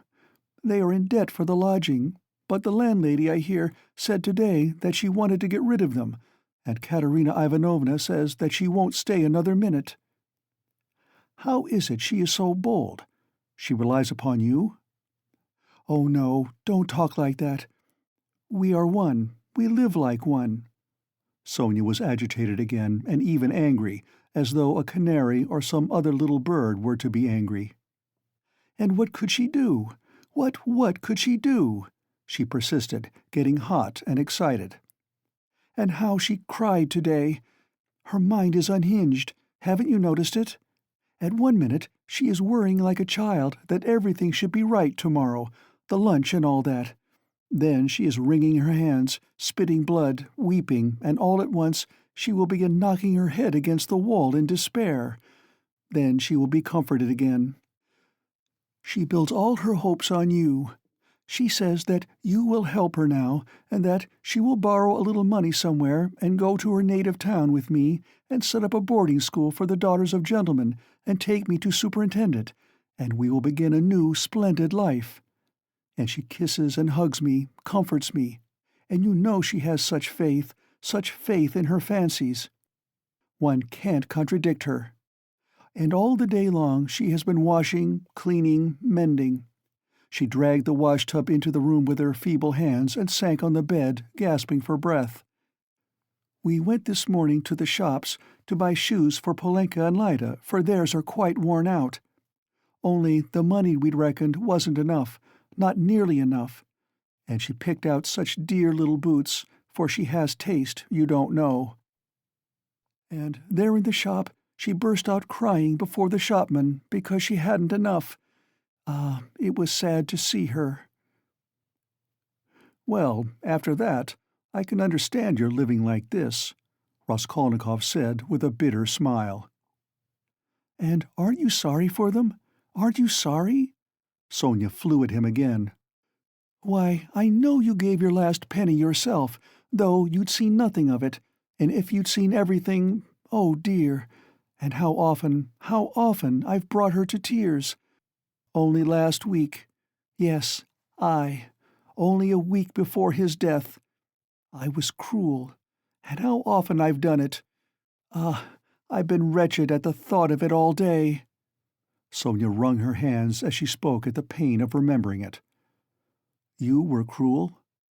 "Yes, I. I went to see them," she went on weeping. "And father said, 'Read me something, Sonia. My head aches. Read to me. Here's a book.' He had a book he had got from Andrei Semyonovitch Lebeziatnikov. He lives there. He always used to get hold of such funny books. And I said, I can't stay, as I didn't want to read, and I'd gone in chiefly to show Katerina Ivanovna some collars. Lizaveta, the peddler, sold me some collars and cuffs cheap, pretty, new, embroidered ones. Katerina Ivanovna liked them very much. She put them on and looked at herself in the glass and was delighted with them. 'Make me a present of them, Sonia,' she said. 'Please do.'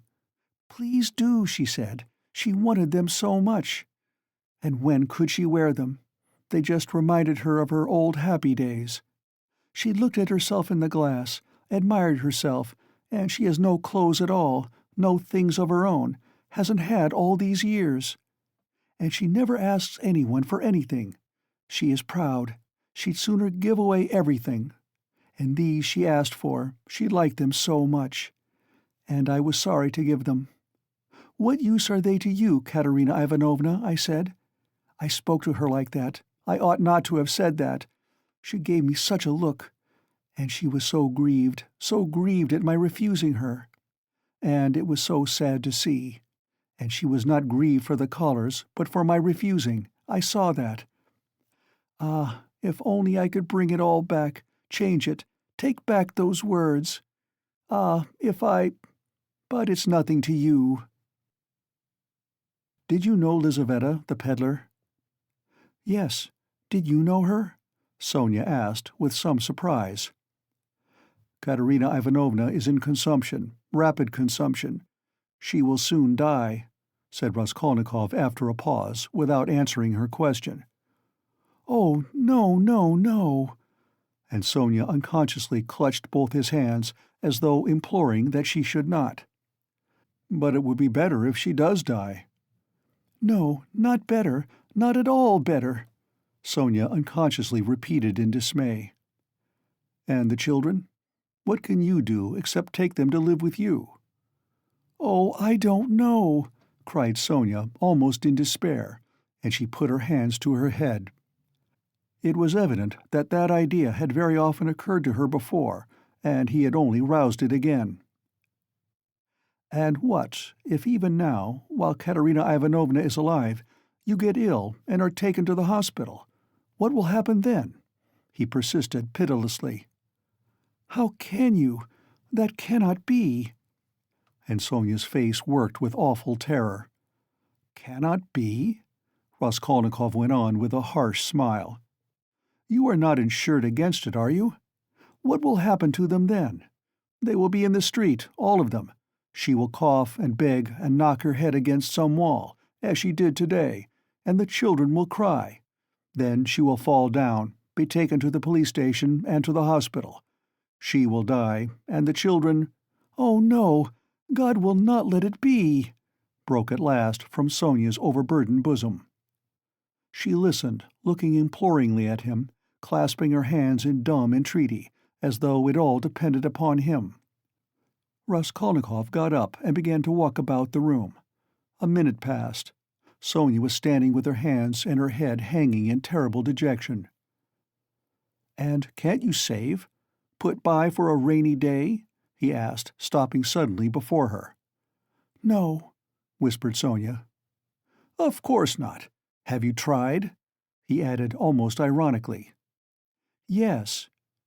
"And it didn't come off. Of course not. No need to ask." And again he paced the room. Another minute passed. "You don't get money every day?" Sonia was more confused than ever, and color rushed into her face again. "No," she whispered with a painful effort. "It will be the same with Polenka, no doubt," he said suddenly. "No, no, it can't be, no!" Sonia cried aloud in desperation, as though she had been stabbed. "God would not allow anything so awful." "He lets others come to it." "No, no, God will protect her. God!" she repeated beside herself. "But perhaps there is no God at all," Raskolnikov answered with a sort of malignance, laughed and looked at her. Sonia's face suddenly changed. A tremor passed over it. She looked at him with unutterable reproach, tried to say something, but could not speak, and broke into bitter, bitter sobs, hiding her face in her hands. "You say Katerina Ivanovna's mind is unhinged. Your own mind is unhinged," he said after a brief silence. 5 minutes passed. He still paced up and down the room in silence, not looking at her. At last he went up to her. His eyes glittered. He put his 2 hands on her shoulders and looked straight into her tearful face. His eyes were hard, feverish and piercing. His lips were twitching. All at once he bent down quickly and, dropping to the ground, kissed her foot. Sonia drew back from him as from a madman. And certainly he looked like a madman. "What are you doing to me?" she muttered, turning pale, and a sudden anguish clutched at her heart. He stood up at once. "I did not bow down to you. I bowed down to all the suffering of humanity," he said wildly, and walked away to the window. "Listen," he added, turning to her a minute later. "I said just now to an insolent man that he was not worth your little finger, and that I did my sister honor making her sit beside you." "Ah, you said that to them? And in her presence?" cried Sonia, frightened. "Sit down with me? An honor? Why, I'm dishonorable. Ah, why did you say that?" It was not because of your dishonor and your sin I said that of you, but because of your great suffering. But you are a great sinner, that's true," he added almost solemnly. "And your worst sin is that you have destroyed and betrayed yourself for nothing. Isn't that fearful? Isn't it fearful that you are living in this filth which you loathe so, and at the same time you know yourself, you've only to open your eyes, that you are not helping anyone by it, not saving anyone from anything? Tell me," he went on almost in a frenzy, "how this shame and degradation can exist in you side by side with other, opposite, holy feelings. It would be better, 1,000 times better and wiser, to leap into the water and end it all." "But what would become of them?" Sonia asked faintly, gazing at him with eyes of anguish, but not seeming surprised at his suggestion. Raskolnikov looked strangely at her. He read it all in her face. So she must have had that thought already, perhaps many times, and earnestly she had thought out in her despair how to end it, and so earnestly that now she scarcely wondered at his suggestion. She had not even noticed the cruelty of his words. The significance of his reproaches and his peculiar attitude to her shame she had, of course, not noticed either, and that too was clear to him. But he saw how monstrously the thought of her disgraceful, shameful position was torturing her, and had long tortured her. What, he thought, could hitherto have hindered her from putting an end to it? Only then he realized what those poor little orphan children and that pitiful, half-crazy Katerina Ivanovna, knocking her head against the wall in her consumption, meant for Sonia. But nevertheless it was clear to him again that with her character and the amount of education she had after all received, she could not in any case remain so. He was still confronted by the question, how could she have remained so long in that position without going out of her mind, since she could not bring herself to jump into the water? Of course he knew that Sonia's position was an exceptional case, though unhappily not unique and not infrequent indeed. But that very exceptionalness, her tinge of education, her previous life might, one would have thought, have killed her at the first step on that revolting path. What held her up? Surely not depravity. All that infamy had obviously only touched her mechanically. Not one drop of real depravity had penetrated to her heart. He saw that. He saw through her as she stood before him.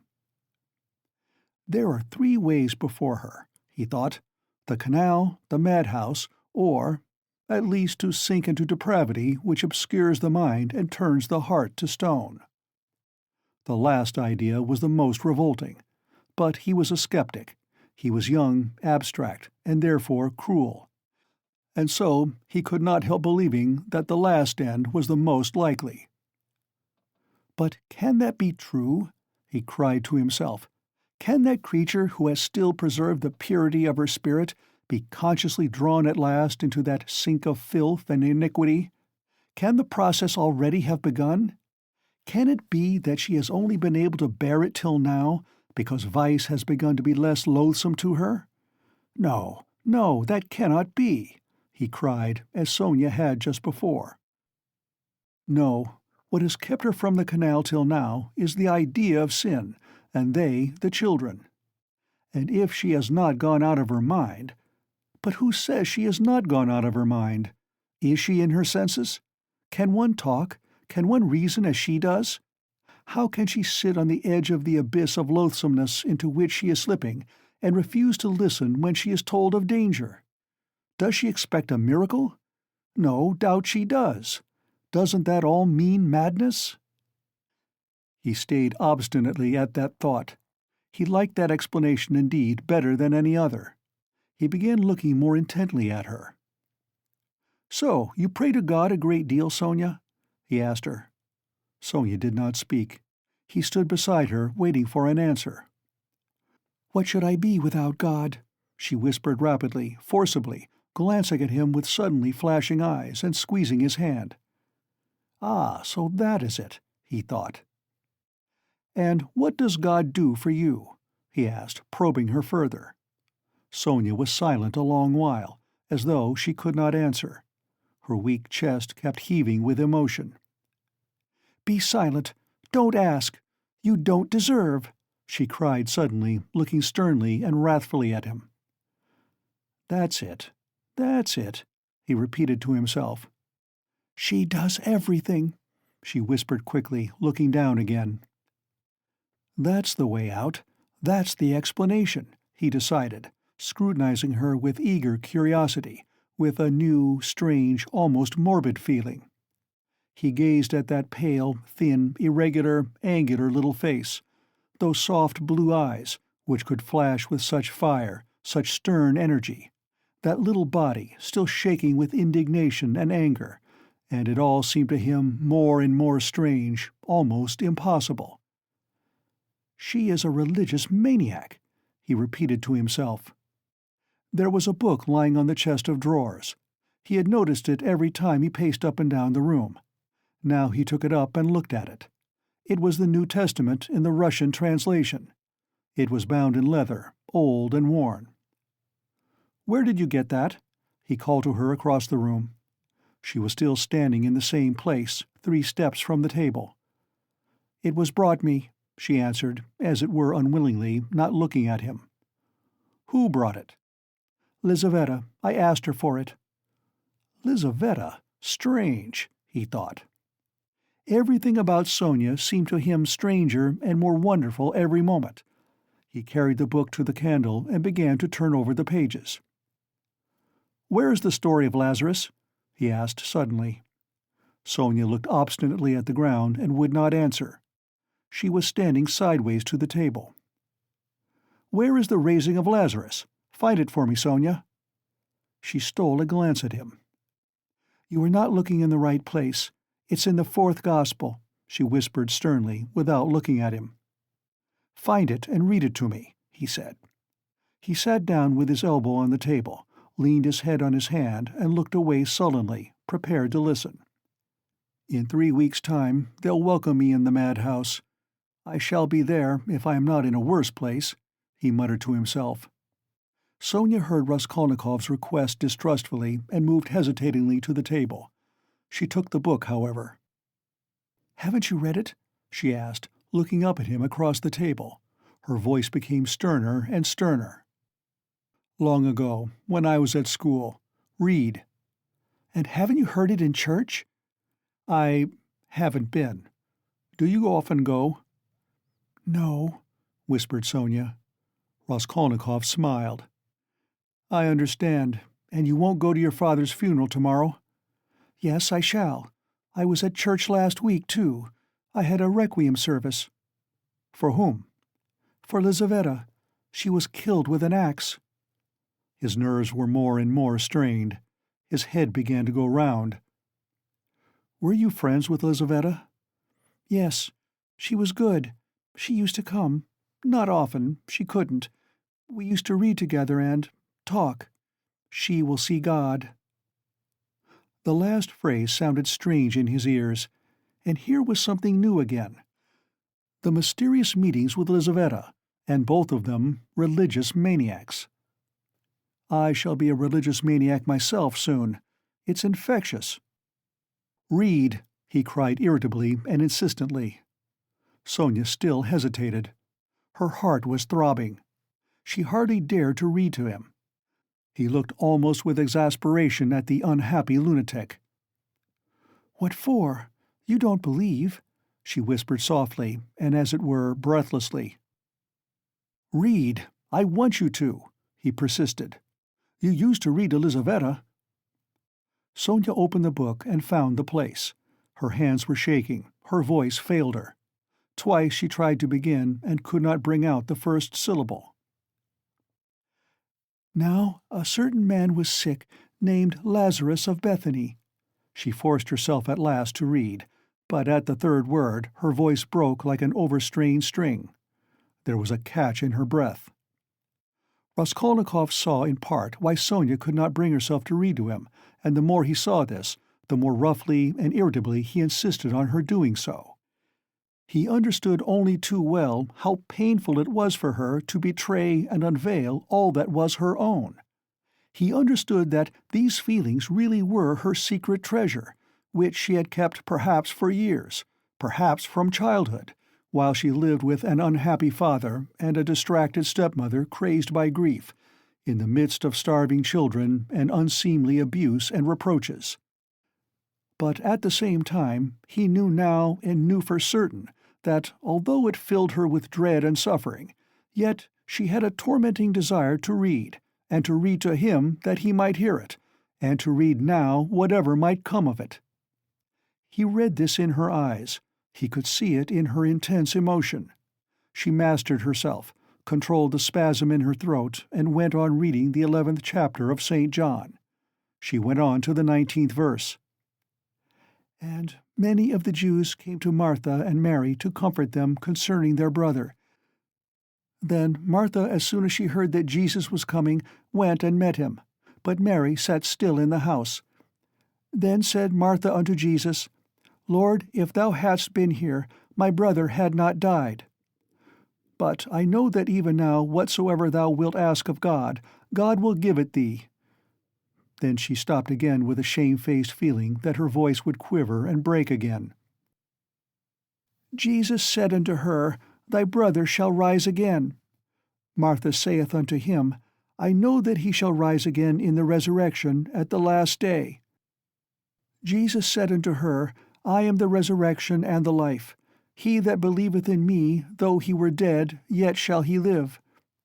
And whosoever liveth and believeth in me shall never die. Believest thou this? She saith unto him," and, drawing a painful breath, Sonia read distinctly and forcibly as though she were making a public confession of faith. "Yea, Lord, I believe that thou art the Christ, the Son of God, which should come into the world." She stopped and looked up quickly at him, but controlling herself, went on reading. Raskolnikov sat without moving, his elbows on the table and his eyes turned away. She read to the 32nd verse. "Then, when Mary was come where Jesus was and saw him, she fell down at his feet, saying unto him, Lord, if thou hadst been here, my brother had not died. When Jesus therefore saw her weeping, and the Jews also weeping which came with her, he groaned in the spirit and was troubled, and said, Where have ye laid him? They said unto him, Lord, come and see. Jesus wept. Then said the Jews, Behold how he loved him. And some of them said, Could not this man, which opened the eyes of the blind, have caused that even this man should not have died?" Raskolnikov turned and looked at her with emotion. Yes, he had known it. She was trembling in a real physical fever. He had expected it. She was getting near the story of the greatest miracle, and a feeling of immense triumph came over her. Her voice rang out like a bell. Triumph and joy gave it power. The lines danced before her eyes, but she knew what she was reading by heart. At the last verse, could not this man which opened the eyes of the blind, dropping her voice, she passionately reproduced the doubt, the reproach and censure of the blind, disbelieving Jews, who in another moment would fall at his feet as though struck by thunder, sobbing and believing. And he too is blinded and unbelieving. He too will hear. He too will believe. Yes, at once now, was what she was dreaming, and she was quivering with happy anticipation. Jesus therefore, again groaning in himself, cometh to the grave. It was a cave, and a stone lay upon it. Jesus said, Take ye away the stone. Martha, the sister of him that was dead, saith unto him, Lord, by this time he stinketh, for he hath been dead 4 days. She laid emphasis on the word 4. Jesus saith unto her, Said I not unto thee that if thou wouldest believe, thou shouldest see the glory of God? Then they took away the stone from the place where the dead was laid. And Jesus lifted up his eyes and said, Father, I thank thee that thou hast heard me. And I knew that thou hearest me always. But because of the people which stand by, I said it, that they may believe that thou hast sent me. And when he thus had spoken, He cried with a loud voice, 'Lazarus, come forth!' And he that was dead came forth." She read loudly, cold and trembling with ecstasy, as though she were seeing it before her eyes. "Bound hand and foot with grave clothes, and his face was bound about with a napkin. Jesus saith unto them, Loose him, and let him go. Then many of the Jews which came to Mary and had seen the things which Jesus did believed on him."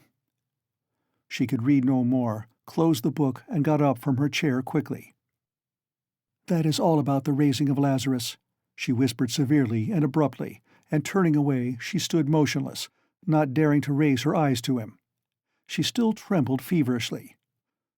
The candle end was flickering out in the battered candlestick, dimly lighting up in the poverty-stricken room the murderer and the harlot who had so strangely been reading together the eternal book.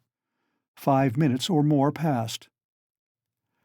"I came to speak of something," Raskolnikov said aloud, frowning. He got up and went to Sonia. She lifted her eyes to him in silence. His face was particularly stern, and there was a sort of savage determination in it.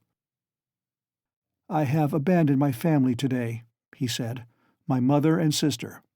I am not going to see them. I've broken with them completely." "What for?" asked Sonia, amazed. Her recent meeting with his mother and sister had left a great impression which she could not analyze. She heard his news almost with horror. "I have only you now," he added. "Let us go together. I've come to you. We are both accursed. Let us go our way together." His eyes glittered, as though he were mad, Sonia thought, in her turn. "Go where?" she asked in alarm, and she involuntarily stepped back. "How do I know? I only know it's the same road. I know that and nothing more. It's the same goal." She looked at him and understood nothing. She knew only that he was terribly, infinitely unhappy. "No one of them will understand, if you tell them, but I have understood. I need you. That is why I have come to you." "I don't understand," whispered Sonia. "You'll understand later. Haven't you done the same? You, too, have transgressed, have had the strength to transgress. You have laid hands on yourself. You have destroyed a life. Your own. It's all the same. You might have lived in spirit and understanding, but you'll end in the Haymarket. You won't be able to stand it, and if you remain alone, you'll go out of your mind like me. You are a mad creature already. So we must go together on the same road. Let us go." "What for? What's all this for?" said Sonia, strangely and violently agitated by his words. "What for? Because you can't remain like this, that's why. You must look things straight in the face at last, and not weep like a child and cry that God won't allow it. What will happen if you should really be taken to the hospital tomorrow? She is mad and in consumption. She'll soon die, and the children. Do you mean to tell me Polenka won't come to grief? Haven't you seen children here at the street corner sent out by their mothers to beg? I found out where those mothers live and in what surroundings. Children can't remain children there. At 7, the child is vicious and a thief. Yet children, you know, are the image of Christ. Theirs is the kingdom of heaven. He bade us honor and love them. They are the humanity of the future." "What's to be done? What's to be done?" repeated Sonia, weeping hysterically and wringing her hands. "What's to be done? Break what must be broken, once for all, that's all, and take the suffering on oneself. What, you don't understand? You'll understand later. Freedom and power, and above all, power. Over all trembling creation and all the ant-heap. That's the goal, remember that. That's my farewell message. Perhaps it's the last time I shall speak to you. If I don't come tomorrow, you'll hear of it all, and then remember these words. And some day, later on, in years to come, you'll understand, perhaps, what they meant. If I come tomorrow, I'll tell you who killed Lizaveta. Goodbye." Sonia started with terror. "Why, do you know who killed her?" she asked, chilled with horror, looking wildly at him. I know and will tell. You, only you. I have chosen you out. I'm not coming to you to ask forgiveness, but simply to tell you. I chose you out long ago to hear this. When your father talked of you, and when Lizaveta was alive, I thought of it. Goodbye. Don't shake hands. Tomorrow." He went out. Sonia gazed at him as at a madman. But she herself was like one insane and felt it. Her head was going round.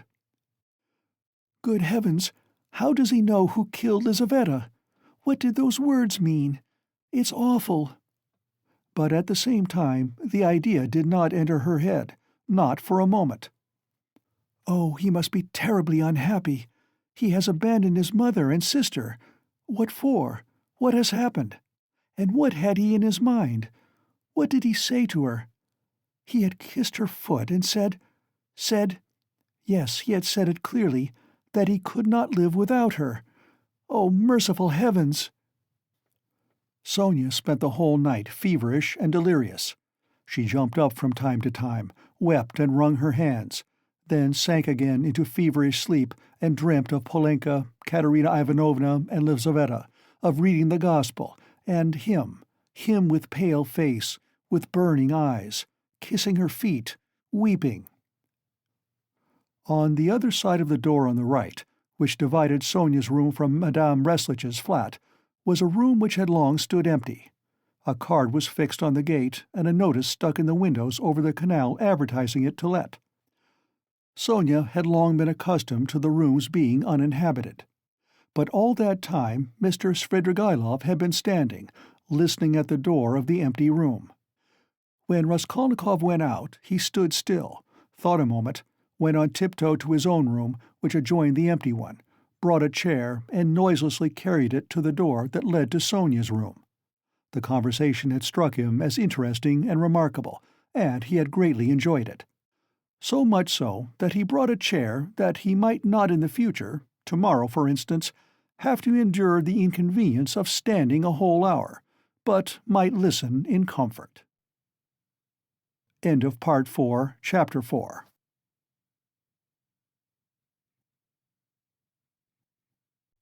Part 4, Chapter 5.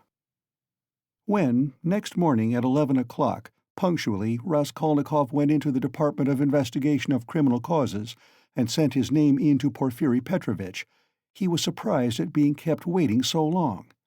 It was at least 10 minutes before he was summoned. He had expected that they would pounce upon him. But he stood in the waiting room, and people, who apparently had nothing to do with him, were continually passing to and fro before him. In the next room, which looked like an office, several clerks were sitting writing, and obviously they had no notion who or what Raskolnikov might be. He looked uneasily and suspiciously about him to see whether there was not some guard, some mysterious watch being kept on him to prevent his escape. But there was nothing of the sort. He saw only the faces of clerks absorbed in petty details, then other people. No one seemed to have any concern with him. He might go where he liked for them. The conviction grew stronger in him that if that enigmatic man of yesterday, that phantom sprung out of the earth, had seen everything, they would not have let him stand and wait like that. And would they have waited till he elected to appear at 11?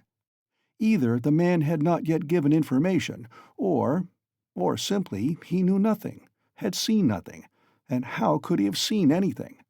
And so all that had happened to him the day before was again a phantom, exaggerated by his sick and overstrained imagination.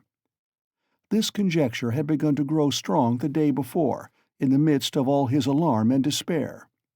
Thinking it all over now and preparing for a fresh conflict, he was suddenly aware that he was trembling, and he felt a rush of indignation at the thought that he was trembling with fear at facing that hateful Porfiri Petrovitch. What he dreaded above all was meeting that man again. He hated him with an intense, unmitigated hatred, and was afraid his hatred might betray him. His indignation was such that he ceased trembling at once. He made ready to go in with a cold and arrogant bearing, and vowed to himself to keep as silent as possible, to watch and listen, and for once at least to control his overstrained nerves. At that moment he was summoned to Porfiri Petrovitch. He found Porfiri Petrovitch alone in his study. His study was a room neither large nor small, furnished with a large writing table that stood before a sofa, upholstered in checked material, a bureau, a bookcase in the corner, and several chairs, all government furniture of polished yellow wood. In the further wall there was a closed door.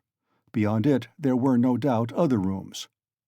On Raskolnikov's entrance, Porfiri Petrovitch had at once closed the door by which he had come in, and they remained alone.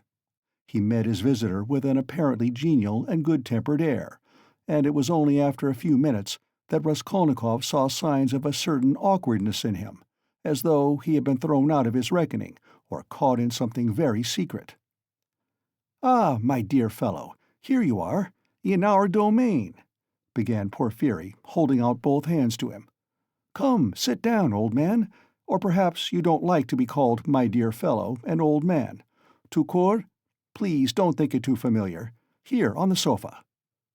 Raskolnikov sat down, keeping his eyes fixed on him.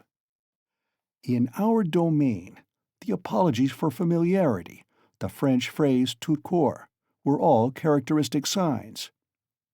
He held out both hands to me, but he did not give me one. He drew it back in time. Struck him suspiciously. Both were watching each other, but when their eyes met, quick as lightning, they looked away. I brought you this paper, about the watch.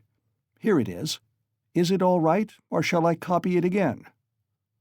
"What? A paper?" Yes, don't be uneasy. It's all right," Porfiri Petrovitch said as though in haste, and after he had said it, he took the paper and looked at it. "Yes, it's all right. Nothing more is needed," he declared with the same rapidity, and he laid the paper on the table. A minute later, when he was talking of something else, he took it from the table and put it on his bureau. "I believe you said yesterday you would like to question me, formally, about my acquaintance with the murdered woman?" Raskolnikov was beginning again. Why did I put in "I believe" passed through his mind in a flash.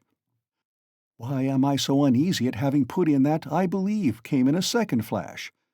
And he suddenly felt that his uneasiness was the mere contact with Porfiri, at the first words, at the first looks, had grown in an instant to monstrous proportions, and that this was fearfully dangerous. His nerves were quivering, his emotion was increasing. It's bad. I shall say too much again." Yes. There's no hurry, muttered Porfiri Petrovitch, moving to and fro about the table without any apparent aim, as it were making dashes towards the window, the bureau, and the table, at one moment avoiding Raskolnikov's suspicious glance, then again standing still and looking him straight in the face. His fat round little figure looked very strange, like a ball rolling from one side to the other and rebounding back. "We've plenty of time. Do you smoke? Have you your own? Here, a cigarette," he went on, offering his visitor a cigarette. "You know I am receiving you here, but my own quarters are through there, you know, my government quarters. But I am living outside for the time. I had to have some repairs done here. It's almost finished now. Government quarters, you know, are a capital thing. Eh, what do you think?" "Yes, a capital thing," answered Raskolnikov, looking at him almost ironically. A capital thing," repeated Porfiri Petrovitch, as though he had just thought of something quite different. "Yes, a capital thing," he almost shouted at last, suddenly staring at Raskolnikov and stopping short 2 steps from him. This stupid repetition was too incongruous in its ineptitude with the serious, brooning, and enigmatic glance he turned upon his visitor. But this stirred Raskolnikov's spleen more than ever, and he could not resist an ironical and rather incautious challenge. "Tell me, please," he said suddenly, looking almost insolently at him and taking a kind of pleasure in his own insolence. "I believe it's a sort of legal rule, a sort of legal tradition, for all investigating lawyers to begin their attack from afar, with a trivial or at least an irrelevant subject, so as to encourage, or rather to divert the man they are cross-examining, to disarm his caution, and then all at once to give him an unexpected knockdown blow with some fatal question. Isn't that so? It's a sacred tradition, mentioned, I fancy, in all the manuals of the art?" "Yes, yes. Why do you imagine that was why I spoke about government quarters, eh?" And as he said this, Porfiri Petrovitch screwed up his eyes and winked. A good-humored, crafty look passed over his face. The wrinkles on his forehead were smoothed out, his eyes contracted, his features broadened, and he suddenly went off into a nervous, prolonged laugh, shaking all over and looking Raskolnikov straight in the face. The latter forced himself to laugh too, but when Porfiri, seeing that he was laughing, broke into such a guffaw that he turned almost crimson, Raskolnikov's repulsion overcame all precaution. He left off laughing, scowled, and stared with hatred at Porfiri, keeping his eyes fixed on him while his intentionally prolonged laughter lasted. There was a lack of precaution on both sides, however, for Porfiri Petrovitch seemed to be laughing in his visitor's face, and to be very little disturbed at the annoyance with which the visitor received it. The latter fact was very significant in Raskolnikov's eyes. He saw that Porfiri Petrovitch had not been embarrassed just before either, but that he, Raskolnikov, had perhaps fallen into a trap. That there must be something, some motive here unknown to him. That perhaps everything was in readiness and in another moment would break upon him. He went straight to the point at once, rose from his seat and took his cap. "Porfiri Petrovitch," he began resolutely, though with considerable irritation, "yesterday you expressed a desire that I should come to you for some inquiries." He laid special stress on the word inquiries. "I have come, and if you have anything to ask me, ask it, and if not, allow me to withdraw. I have no time to spare. I have to be at the funeral of that man who was run over, of whom you know also," he added, feeling angry at once at having made this addition, and more irritated at his anger. "I am sick of it all, do you hear? And have long been. It's partly made me ill. In short," he shouted, feeling that the phrase about his illness was still more out of place, "in short, kindly examine me or let me go at once. And if you must examine me, do so in the proper form. I will not be allowed to do so otherwise, and so meanwhile good-bye, as we have evidently nothing to keep us now." "Good heavens, what do you mean? What shall I question you about?" cackled Porfiri Petrovitch with a change of tone, instantly leaving off laughing. "Please don't disturb yourself," he began, fidgeting from place to place and fussily making Raskolnikov sit down. "There's no hurry, there's no hurry. It's all nonsense. Oh no, I'm very glad you've come to see me at last. I look upon you simply as a visitor. And as for my confounded laughter, please excuse it, Rodion Romanovitch." "Rodion Romanovitch? That is your name?" "It's my nerves. You tickle me so with your witty observation. I assure you, sometimes I shake with laughter like an india-rubber ball for half an hour at a time. I'm often afraid of an attack of paralysis. Do sit down. Please do, or I shall think you are angry." Raskolnikov did not speak. He listened, watching him, still frowning angrily. He did sit down, but still held his cap. "I must tell you one thing about myself, my dear Rodion Romanovitch," Porfiri Petrovitch continued, moving about the room and again avoiding his visitor's eyes. "You see, I'm a bachelor, a man of no consequence, and not used to society. Besides, I have nothing before me. I'm set. I'm running to seed, and have you noticed, Rodion Romanovitch, that in our Petersburg circles, if two clever men meet who are not intimate, but respect each other, like you and me, it takes them half an hour before they can find a subject for conversation. They are dumb. They sit opposite each other and feel awkward. Everyone has subjects of conversation, ladies for instance. People in high society always have their subjects of conversation, c'est de rigueur, but people of the middle sort like us, thinking people that is, are always tongue-tied and awkward. What is the reason of it? Whether it is the lack of public interest, or whether it is we who are so honest we don't want to deceive one another, I don't know. What do you think? Do put down your cap. It looks as if you're just going. It makes me uncomfortable." "I am so delighted." Raskolnikov put down his cap and continued listening in silence, with a serious, frowning face, to the vague and empty chatter of Porfiri Petrovitch. Does he really want to distract my attention with his silly babble? "I can't offer you coffee here, but why not spend 5 minutes with a friend?" Porfiri pattered on. "And you know all these official duties. Please don't mind my running up and down. Excuse it, my dear fellow. I am very much afraid of offending you, but exercise is absolutely indispensable for me. I'm always sitting, and so glad to be moving about for 5 minutes. I suffer from my sedentary life. I always intend to join a gymnasium. They say that officials of all ranks, even privy councillors, may be seen skipping gaily there. There you have it, modern science. Yes, yes. But as for my duties here, inquiries and all such formalities— You mentioned inquiries yourself just now. I assure you these interrogations are sometimes more embarrassing for the interrogator than for the interrogated. You made the observation yourself just now very aptly and wittily." Raskolnikov had made no observation of the kind. "One gets into a muddle, a regular muddle. One keeps harping on the same note, like a drum. There is to be reform, and we shall be called by a different name at least. And as for our legal tradition, as you so wittily called it, I thoroughly agree with you. Every person on trial, even the rudest peasant, knows that they begin by disarming him with irrelevant questions, as you so happily put it, and then deal him a knock-down blow. Your fallacious comparison. So you really imagine that I meant by government quarters? You are an ironical person. Come, I won't go on. Ah, by the way, yes, one word leads to another. You spoke of formality just now, apropos of the inquiry, you know. But what's the use of formality? In many cases it's nonsense.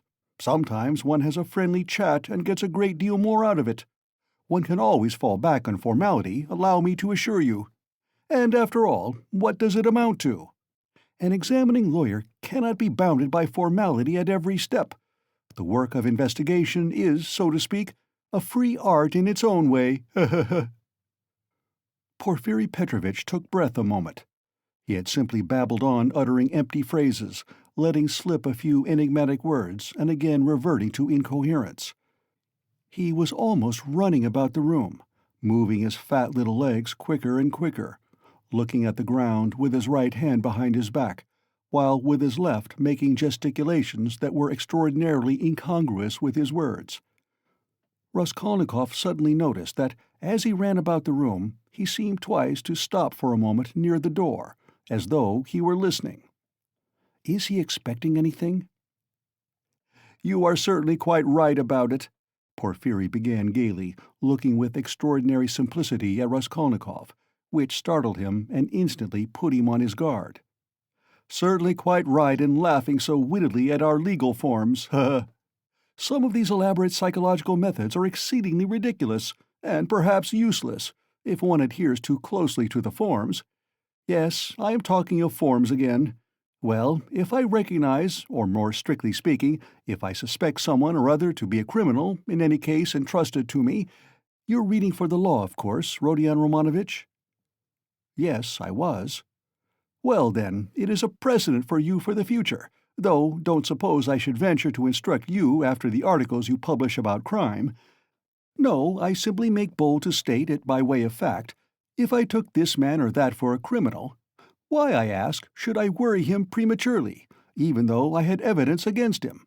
In one case I may be bound, for instance, to arrest a man at once, but another may be in quite a different position, you know, so why shouldn't I let him walk about the town a bit? But I see you don't quite understand, so I'll give you a clearer example. If I put him in prison too soon, I may very likely give him, so to speak, moral support. You're laughing?" Raskolnikov had no idea of laughing. He was sitting with compressed lips, his feverish eyes fixed on Porfiry Petrovitch's. Yet that is the case, with some types especially, for men are so different. You say evidence. Well, there may be evidence. But evidence, you know, can generally be taken two ways. I am an examining lawyer and a weak man, I confess it. I should like to make a proof, so to say, mathematically clear. I should like to make a chain of evidence such as twice two are four. It ought to be a direct, irrefutable proof. And if I shut him up too soon, even though I might be convinced he was the man, I should very likely be depriving myself of the means of getting further evidence against him. And how? By giving him, so to speak, a definite position, I shall put him out of suspense and set his mind at rest, so that he will retreat into his shell. They say that at Sevastopol, soon after Alma, the clever people were in a terrible fright that the enemy would attack openly and take Sevastopol at once. But when they saw that the enemy preferred a regular siege, they were delighted, I am told, and reassured, for the thing would drag on for 2 months at least. You're laughing. You don't believe me again? Of course, you're right, too. You're right. These are special cases, I admit. But you must observe this, my dear Rodion Romanovitch, the general case, the case for which all legal forms and rules are intended, for which they are calculated and laid down in books, does not exist at all, for the reason that every case, every crime, for instance, so soon as it actually occurs, at once becomes a thoroughly especial case, and sometimes a case unlike any that's gone before. Very comic cases of that sort sometimes occur. If I leave one man quite alone, if I don't touch him and don't worry him, but let him know, or at least suspect every moment, that I know all about it and am watching him day and night, and if he is in continual suspicion and terror, he'll be bound to lose his head.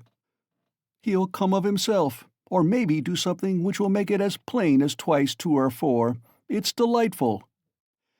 It may be so with a simple peasant, but with one of our sort, an intelligent man cultivated on a certain side, it's a dead certainty. For, my dear fellow, it's a very important matter to know on what side a man is cultivated. And then there are nerves. You have overlooked them. Why, they are all sick, nervous, and irritable. And then how they all suffer from spleen. That, I assure you, is a regular gold mine for us. And it's no anxiety to me, his running about the town free. Let him walk about for a bit. I know well enough that I've caught him and that he won't escape me. Where could he escape to? Abroad, perhaps? A Pole will escape abroad, but not here, especially as I am watching and have taken measures. Will he escape into the depths of the country, perhaps? But, you know, peasants live there, real rude Russian peasants. A modern, cultivated man would prefer prison to living with such strangers as our peasants, But that's all nonsense, and on the surface. It's not merely that he has nowhere to run to, he is psychologically unable to escape me, What an expression! Through a law of nature he can't escape me if he had anywhere to go. Have you seen a butterfly round a candle? That's how he'll keep circling and circling round me. Freedom will lose its attractions. He'll begin to brood, he'll weave a tangle round himself, he'll worry himself to death. What's more, he will provide me with a mathematical proof, if I only give him long enough interval. And he'll keep circling round me, getting nearer, and then, flop, he'll fly straight into my mouth, and I'll swallow him, and that will be very amusing. You don't believe me? Raskolnikov made no reply. He sat pale and motionless, still gazing with the same intensity into Porfiry's face. It's a lesson, he thought, turning cold. This is beyond the cat playing with a mouse like yesterday. He can't be showing off his power with no motive, prompting me. He is far too clever for that. He must have another object. What is it? It's all nonsense, my friend. You are pretending to scare me. You have no proofs, and the man I saw had no real existence. You simply want to make me lose my head, to work me up beforehand, and so to crush me. But you are wrong. You won't do it. But why give me such a hint? Is he reckoning on my shattered nerves? No, my friend, you are wrong. You won't do it even though you have some trap for me. Let us see what you have in store for me." And he braced himself to face a terrible and unknown ordeal. At times he longed to fall on Porphyry and strangle him. This anger was what he dreaded from the beginning. He felt that his parched lips were flecked with foam, his heart was throbbing. But he was still determined not to speak till the right moment. He realized that this was the best policy in his position, because instead of saying too much, he would be irritating his enemy by his silence, and provoking him into speaking too freely. Anyhow, this was what he hoped for. "No, I see you don't believe me. You think I am playing a harmless joke on you," Porphyry began again, getting more and more lively, chuckling at every instant, and again pacing round the room. "And to be sure, you're right. God has given me a figure that can awaken none but comic ideas in other people, a buffoon.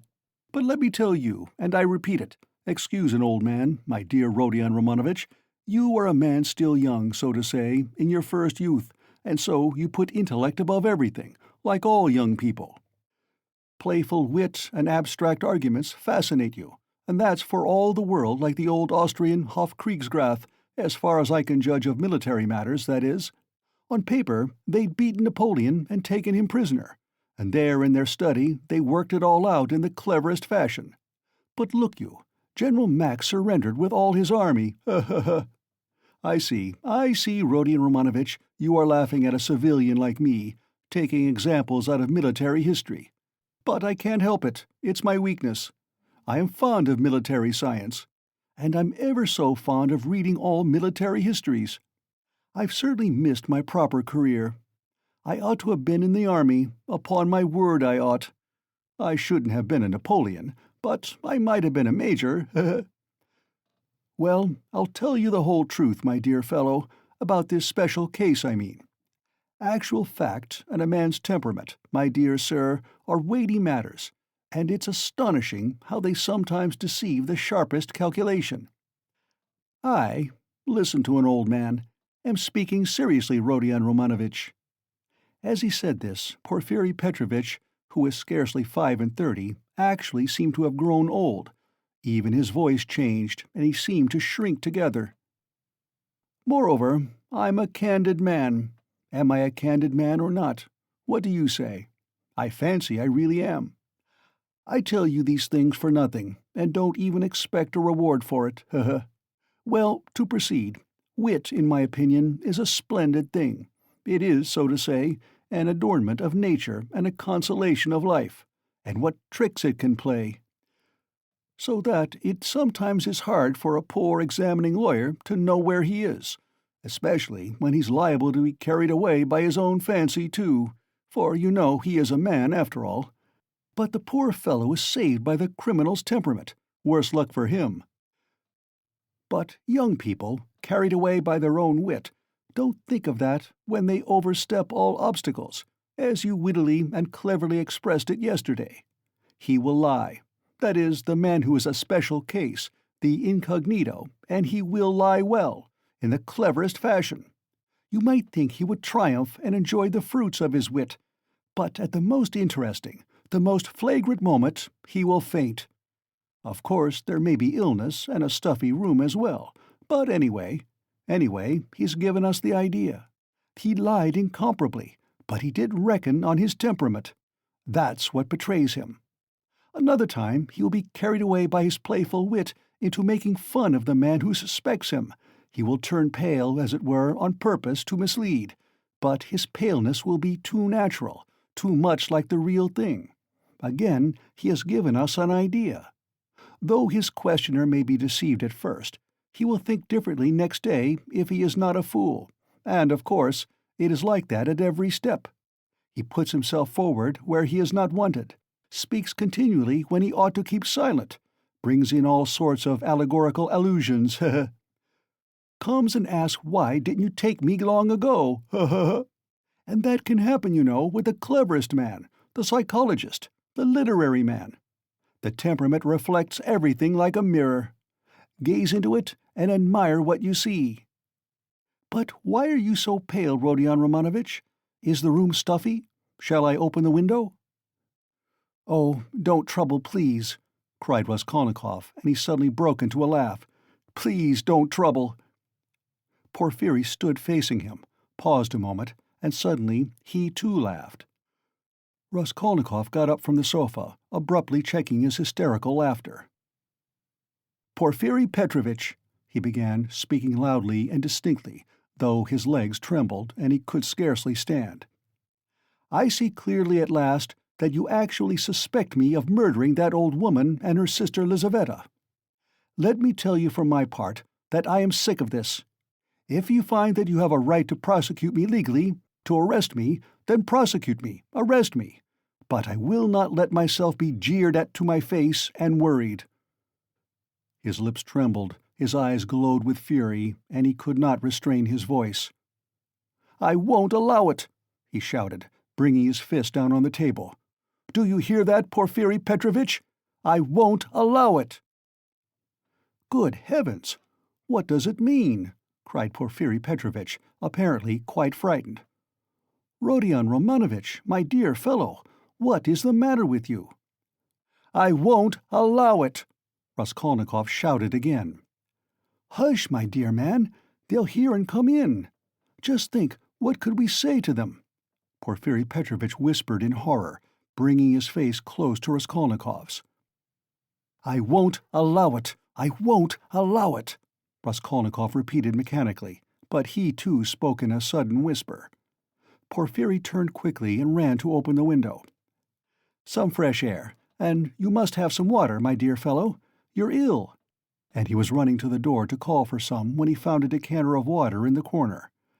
"Come, drink a little," he whispered, rushing up to him with the decanter. "It will be sure to do you good." Porfiry Petrovitch's alarm and sympathy were so natural that Raskolnikov was silent and began looking at him with wild curiosity. He did not take the water, however.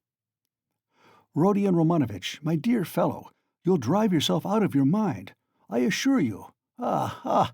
Have some water. Do drink a little." He forced him to take the glass. Raskolnikov raised it mechanically to his lips, but set it on the table again with disgust. "Yes, you've had a little attack. You'll bring back your illness again, my dear fellow." Porfiry Petrovitch cackled with friendly sympathy, though he still looked rather disconcerted. "Good heavens, you must take more care of yourself. Dmitri Prokofitch was here, came to see me yesterday. I know, I've a nasty, ironical temper, but what they made of it! Good heavens, he came yesterday after you'd been. We dined, and he talked and talked away, and I could only throw up my hands in despair. Did he come from you? But do sit down, for mercy's sake, sit down." "No, not from me. But I knew he went to you, and why he went," Raskolnikov answered sharply. "You knew?" "I knew. What of it?" "Why, this, Rodion Romanovitch, that I know more than that about you. I know about everything. I know how you went to take a flat at night when it was dark, and how you rang the bell and asked about the blood, so that the workman and the porter did not know what to make of it. Yes, I understand your state of mind at that time. But you'll drive yourself mad like that, upon my word. You'll lose your head. You're full of generous indignation at the wrongs you've received, first from destiny and then from the police officers, and so you rush from one thing to another to force them to speak out and make an end of it all, because you're sick of all this suspicion and foolishness. That's so, isn't it? I have guessed how you feel, haven't I? Only in that way you'll lose your head, and Razumian's too. He's too good a man for such a position, you must know that. You are ill, and he is good, and your illness is infectious for him. I'll tell you about it when you are more yourself. But do sit down, for goodness sake. Please rest. You look shocking. Do sit down." Raskolnikov sat down. He no longer shivered. He was hot all over. In amazement, he listened with strained attention to Porfiry Petrovitch, who still seemed frightened as he looked after him with friendly solicitude. But he did not believe a word he said, though he felt a strange inclination to believe. Porfiry's unexpected words about the flat had utterly overwhelmed him. "How can it be? He knows about the flat, then?" he thought suddenly. And he tells it me himself. Yes, in our legal practice, there was a case almost exactly similar, a case of morbid psychology, Porphyry went on quickly. A man confessed to murder, and how he kept it up. It was a regular hallucination. He brought forward facts, he imposed upon everyone, and why. He had been partly, but only partly, unintentionally the cause of a murder, and when he knew that he had given the murderers the opportunity, he sank into dejection. It got on his mind and turned his brain, and he began imagining things, and he persuaded himself that he was the murderer. But at last the High Court of Appeal went into it, and the poor fellow was acquitted and put under proper care. Thanks to the Court of Appeal— Tut, tut, tut. Why, my dear fellow, you may drive yourself into a delirium if you have the impulse to work upon your nerves, to go ringing bells at night and asking about blood. I've studied all this morbid psychology in my practice. A man is sometimes tempted to jump out of a window or from a belfry. Just the same with bell-ringing. It's all illness, Rodion Romanovitch. You have begun to neglect your illness. You should consult an experienced doctor. What's the good of that fat fellow? You are light-headed. You were delirious when you did all this. For a moment, Raskolnikov felt everything going round. Is it possible? Is it possible, flashed through his mind, that he is still lying? He can't be. He can't be. He rejected that idea, feeling to what a degree of fury it might drive him, feeling that that fury might drive him mad. I was not delirious. I knew what I was doing, he cried, straining every faculty to penetrate Porphyry's game. I was quite myself, do you hear? Yes, I hear and understand. You said yesterday you were not delirious. You are particularly emphatic about it. I understand all you can tell me. Ah, listen, Rodion Romanovitch, my dear fellow. If you were actually a criminal, or were somehow mixed up in this damnable business, would you insist that you were not delirious, but in full possession of your faculties? And so emphatically and persistently? Would it be possible? Quite impossible to my thinking. If you had anything on your conscience, you certainly ought to insist that you were delirious. That's so, isn't it? There was a note of slyness in his inquiry. Raskolnikov drew back on the sofa as Porphyry bent over him and stared in silent perplexity at him. Another thing about Razumian. You certainly ought to have said that he came of his own accord, to have concealed your part in it. But you don't conceal it. You lay stress on his coming at your instigation. Raskolnikov had not done so. A chill went down his back. You keep telling lies, he said slowly and weakly, twisting his lips into a sickly smile. You are trying again to show that you know all my game, that you know all I shall say beforehand, he said, conscious himself that he was not weighing his words as he ought. You want to frighten me, or you are simply laughing at me. He still stared at him as he said this, and again there was a light of intense hatred in his eyes. You keep lying, he said. You know perfectly well that the best policy for a criminal is to tell the truth as nearly as possible, to conceal as little as possible. I don't believe you. What a wily person you are, Porphyry tittered. There's no catching you. You've a perfect monomania. So you don't believe me? But still you do believe me. You believe a quarter. I'll soon make you believe the whole, because I have a sincere liking for you and genuinely wish you good.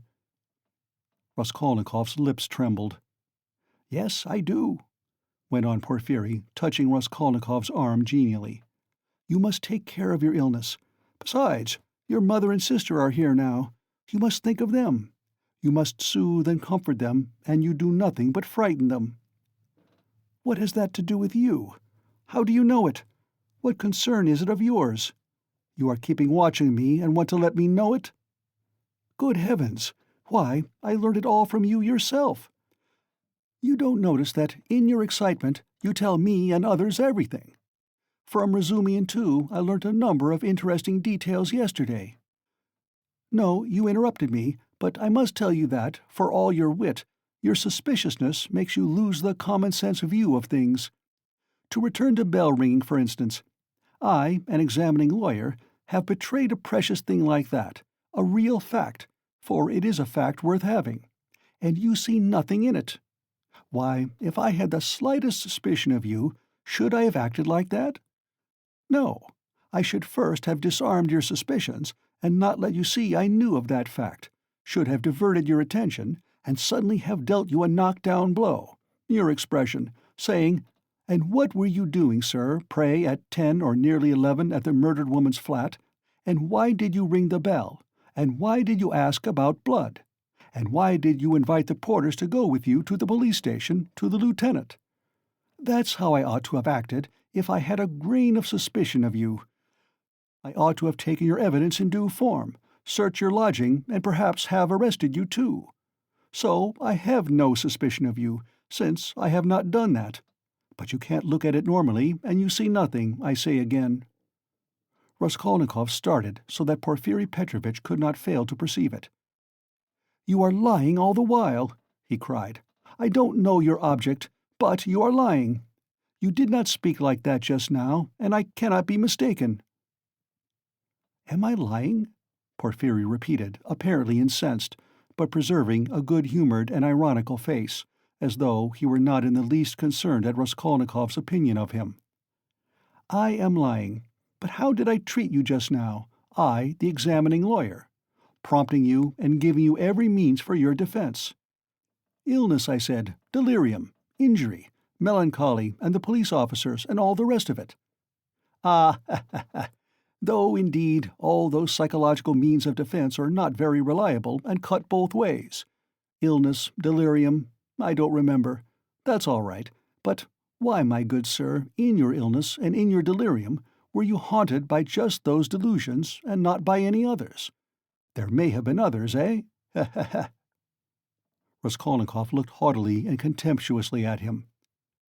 "Briefly," he said loudly and imperiously, rising to his feet and in so doing pushing Porfiri back a little. "Briefly, I want to know, do you acknowledge me perfectly free from suspicion or not? Tell me, Porfiri Petrovitch, tell me once for all, and make haste." "What a business I'm having with you!" cried Porfiri with a perfectly good-humored, sly, and composed face. "And why do you want to know? Why do you want to know so much, since they haven't begun to worry you? Why, you are like a child asking for matches. And why are you so uneasy? Why do you force yourself upon us, eh? Ha ha ha!"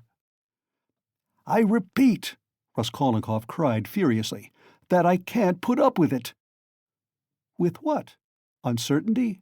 interrupted Porfiri. "Don't jeer at me. I won't have it. I tell you I won't have it. I can't and I won't. Do you hear? Do you hear?" he shouted, bringing his fist down on the table again. "Hush, hush! They'll overhear. I warn you seriously, take care of yourself. I am not joking," Porfiri whispered, but this time there was not the look of old womanish good-nature and alarm in his face. Now he was peremptorily stern, frowning and for once laying aside all mystification. But this was only for an instant. Raskolnikov, bewildered, suddenly fell into actual frenzy. But, strange to say, he again obeyed the command to speak quietly, though he was in a perfect paroxysm of fury.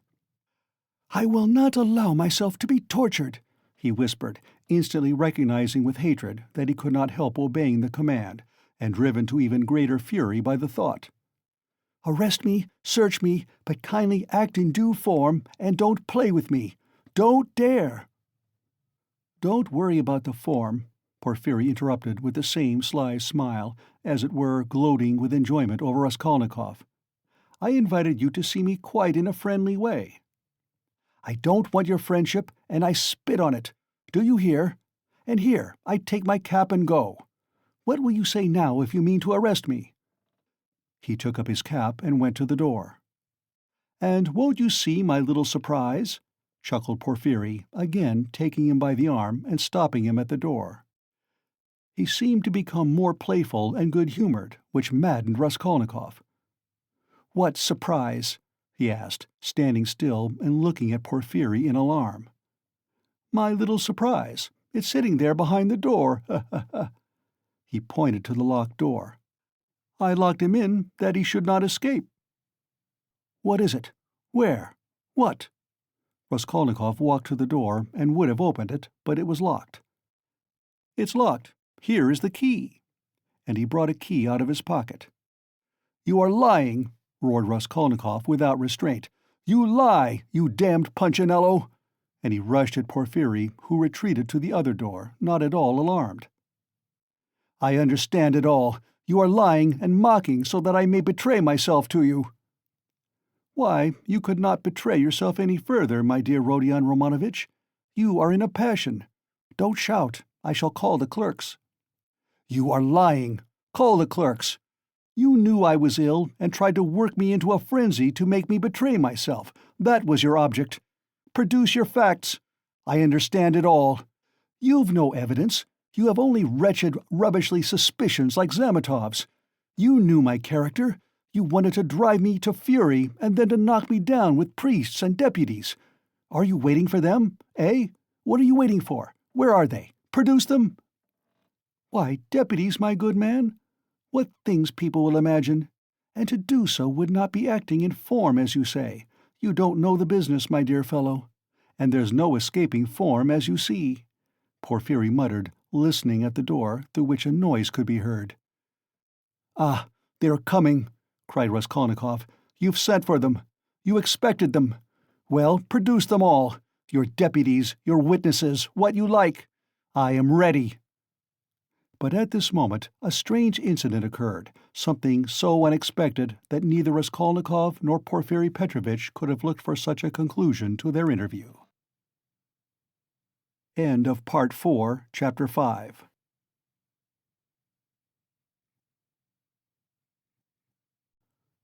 Part 4, Chapter 6.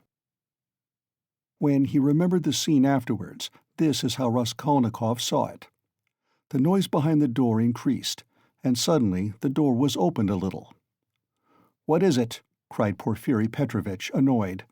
"Why, I gave orders." For an instant there was no answer, but it was evident that there were several persons at the door, and that they were apparently pushing somebody back. "What is it?" Porfiry Petrovitch repeated uneasily. "The prisoner Nikolai has been brought," someone answered. "He is not wanted. Take him away. Let him wait. What's he doing here? How irregular!" cried Porfiry, rushing to the door. "But he—" began the same voice, and suddenly ceased. 2 seconds, not more, were spent in actual struggle. Then someone gave a violent shove, and then a man, very pale, strode into the room. This man's appearance was at first sight very strange. He stared straight before him, as though seeing nothing. There was a determined gleam in his eyes. At the same time there was a deathly pallor in his face, as though he were being led to the scaffold. His white lips were faintly twitching. He was dressed like a workman and was of medium height, very young, slim, his hair cut in round crop, with thin, spare features. The man whom he had thrust back followed him into the room and succeeded in seizing him by the shoulder. He was a warder, but Nikolai pulled his arm away. Several persons crowded inquisitively into the doorway. Some of them tried to get in. All this took place almost instantaneously. "Go away! It's too soon! Wait till you are sent for! Why have you brought him so soon?" Porfiry Petrovitch muttered, extremely annoyed, and, as it were, thrown out of his reckoning. But Nikolai suddenly knelt down. "What's the matter?" cried Porfiry, surprised. "I am guilty. Mine is the sin. I am the murderer," Nikolai articulated suddenly, rather breathless, but speaking fairly loudly. For 10 seconds there was silence, as though all had been struck dumb. Even the warder stepped back, mechanically retreated to the door, and stood immovable. "What is it?" cried Porfiry Petrovitch, recovering from his momentary stupefaction. "I am the murderer," repeated Nikolai, after a brief pause. "What? You... what? Whom did you kill?" Porfiry Petrovitch was obviously bewildered. Nikolai again was silent for a moment. "Alyona Ivanovna and her sister Lizaveta Ivanovna. Killed with an axe. Darkness came over me," he added suddenly, and was again silent. He still remained on his knees. Porfiri Petrovitch stood for some moments as though meditating, but suddenly roused himself and waved back the uninvited spectators. They instantly vanished and closed the door. Then he looked towards Raskolnikov, who was standing in the corner, staring wildly at Nikolai, and moved towards him, but stopped short, looked from Nikolai to Raskolnikov, and then again at Nikolai, and, seeming unable to restrain himself, darted at the latter. "You're in too great a hurry," he shouted at him, almost angrily. "I didn't ask you what came over you. Speak, did you kill them?" "I am the murderer. I want to give evidence," Nikolai pronounced. "Ah, what did you kill them with?" "An axe. I had it ready." "Ah, he is in a hurry. Alone?" Nikolai did not understand the question. "Did you do it alone?" "Yes, alone. And Mitka is not guilty and had no share in it." "Don't be in a hurry about Mitka. Ah, how was it you ran downstairs like that at the time? The porters met you both." "It was to put them off the scent. I ran after Mitka," Nikolai replied hurriedly, as though he had prepared the answer. "I knew it," cried Porfiri, with vexation. "It's not his own tale he is telling," he muttered as though to himself, and suddenly his eyes rested on Raskolnikov again. He was apparently so taken up with Nikolai that for a moment he had forgotten Raskolnikov. He was a little taken aback. "My dear Rodion Romanovitch, excuse me." He flew up to him. "This won't do. I'm afraid you must go. It's no good your staying. I will— You see, what a surprise! Goodbye." And taking him by the arm, he showed him to the door. "I suppose you didn't expect it?" said Raskolnikov, who, though he had not yet fully grasped the situation, had regained his courage. "You did not expect it either, my friend. See how your hand is trembling? Ha! You're trembling too, Porfiri Petrovitch." "Yes, I am. I didn't expect it." They were already at the door. Porfiri was impatient for Raskolnikov to be gone. "And your little surprise, aren't you going to show it to me?" Raskolnikov said sarcastically. "Why, his teeth are chattering as he asks, ha! You are an ironical person. Come, till we meet." "I believe we can say good-bye." "That's in God's hands," muttered Porfiri with an unnatural smile. As he walked through the office, Raskolnikov noticed that many people were looking at him. Among them he saw the two porters from the house, whom he had invited that night to the police station. They stood there waiting. But he was no sooner on the stairs than he heard the voice of Porfiri Petrovitch behind him. Turning round, he saw the latter running after him, out of breath. "One word, Rodion Romanovitch. As to all the rest, it's in God's hands, but as a matter of form, there are some questions I shall have to ask you, so we shall meet again, shan't we?" And Porfiri stood still, facing him with a smile. "Shan't we?" he added again. He seemed to want to say something more, but could not speak out. "You must forgive me, Porfiri Petrovitch, for what has just passed. I'd lost my temper," began Raskolnikov, who had so far regained his courage that he felt irresistibly inclined to display his coolness. "Don't mention it, Porfiri replied, almost gleefully. "I myself, too. I have a wicked temper, I admit it. But we shall meet again. If it's God's will, we may see a great deal of one another." "And we'll get to know each other through and through?" added Raskolnikov. "Yes, know each other through and through," assented Porfiri Petrovitch, and he screwed up his eyes, looking earnestly at Raskolnikov. "Now you're going to a birthday party?" "To a funeral."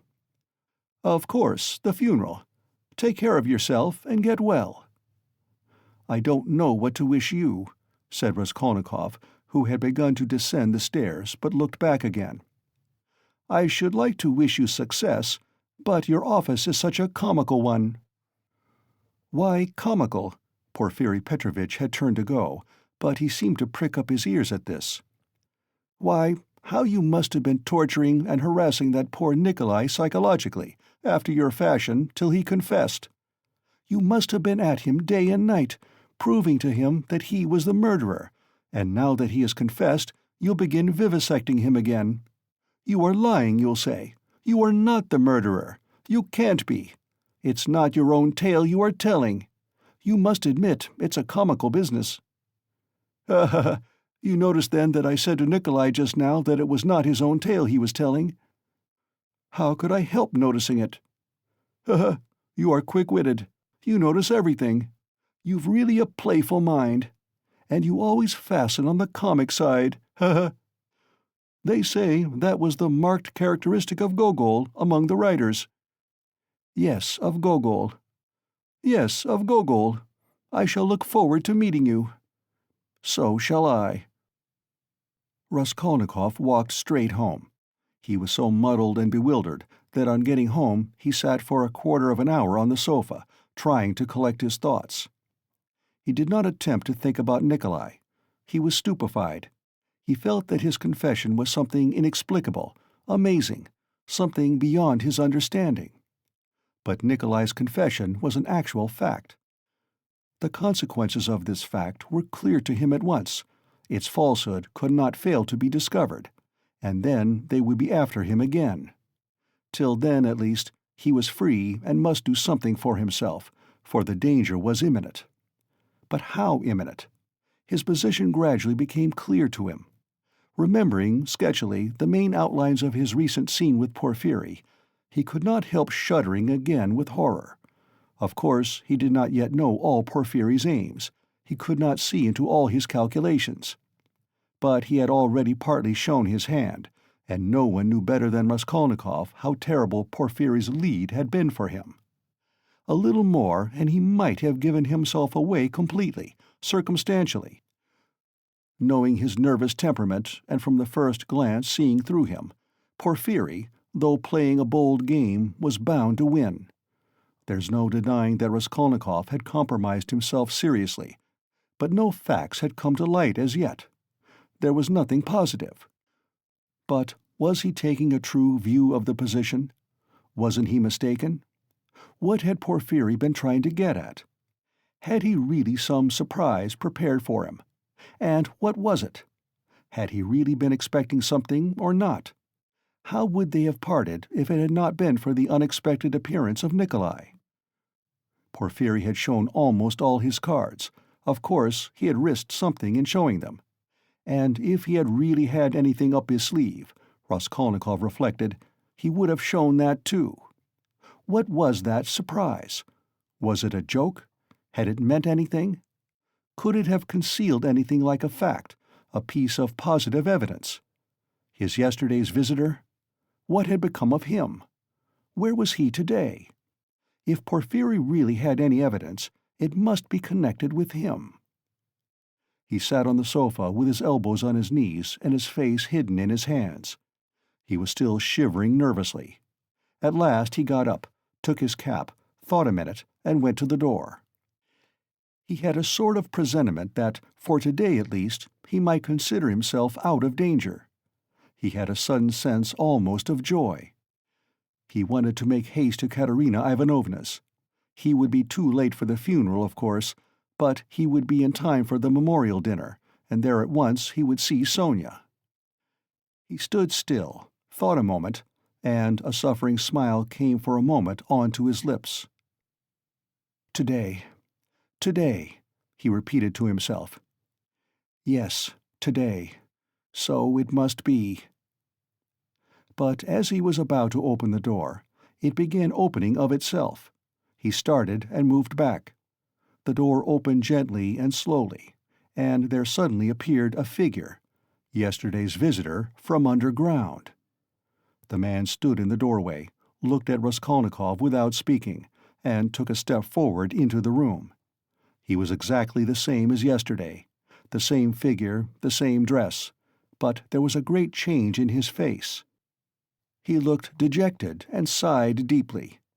If he had only put his hand up to his cheek and leaned his head on one side, he would have looked exactly like a peasant woman. "What do you want?" asked Raskolnikov, numb with terror. The man was still silent, but suddenly he bowed down almost to the ground, touching it with his finger. "What is it?" cried Raskolnikov. "I have sinned," the man articulated softly. "How?"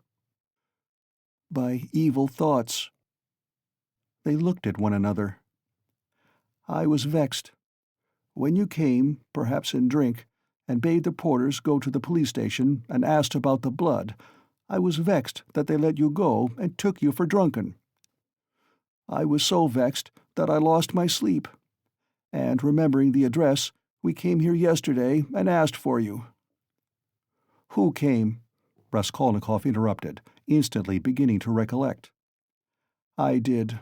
I've wronged you." "Then you come from that house?" "I was standing at the gate with them. Don't you remember? We have carried on our trade in that house for years past. We cure and prepare hides. We take work home. Most of all, I was vexed." And the whole scene of the day before yesterday in the gateway came clearly before Raskolnikov's mind.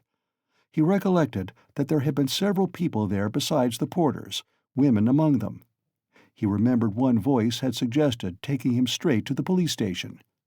He could not recall the face of the speaker, and even now he did not recognize it, but he remembered that he had turned round and made him some answer.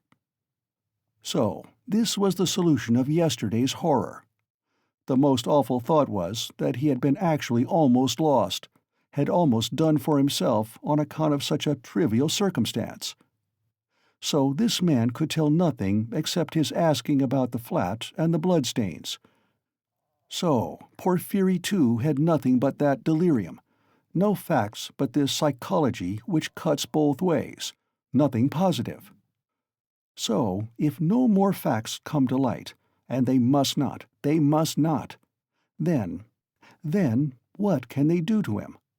How can they convict him, even if they arrest him? And Porphyry then had only just heard about the flat and had not known about it before. "Was it you who told Porphyry that I'd been there?" he cried, struck by a sudden idea. "What Porphyry?" "The head of the detective department?" "Yes. The porters did not go there, but I went." "Today?" "I got there 2 minutes before you, and I heard it all, how he worried you." "Where? What? When?" "Why, in the next room. I was sitting there all the time." "What? Why, then you were the surprise? But how could it happen? Upon my word—" "I saw that the porters did not want to do what I said," began the man. "For it's too late, said they, and maybe he'll be angry that we did not come at the time. I was vexed, and I lost my sleep, and I began making inquiries. And finding out yesterday where to go, I went today. The first time I went he wasn't there. When I came an hour later, he couldn't see me. I went the third time, and they showed me in. I informed him of everything, just as it happened, and he began skipping about the room and punching himself on the chest. What do you scoundrels mean by it? If I'd known about it, I should have arrested him. Then he ran out, called somebody, and began talking to him in the corner. Then he turned to me, scolding and questioning me. He scolded me a great deal, and I told him everything. And I told him that you didn't dare to say a word in answer to me yesterday, and that you didn't recognize me. And he fell to running about again and kept hitting himself on the chest, and getting angry and running about. And when you were announced, he told me to go into the next room. 'Sit there a bit,' he said. 'Don't move, whatever you may hear.' And he set a chair there for me and locked me in. 'Perhaps,' he said, 'I may call you.' And when Nikolai'd been brought, he let me out as soon as you were gone. 'I shall send for you again and question you,' he said." "And did he question Nikolai while you were there?" "He got rid of me as he did of you, before he spoke to Nikolai." The man stood still, and again suddenly bowed down, touching the ground with his finger. Forgive me for my evil thoughts and my slander." "May God forgive you," answered Raskolnikov. And as he said this, the man bowed down again, but not to the ground, turned slowly, and went out of the room. "It all cuts both ways. Now it all cuts both ways," repeated Raskolnikov, and he went out more confident than ever. "Now we'll make a fight for it," he said with a malicious smile, as he went down the stairs. His malice was aimed at himself. With shame and contempt he recollected his cowardice. End of Part 4, Chapter 6.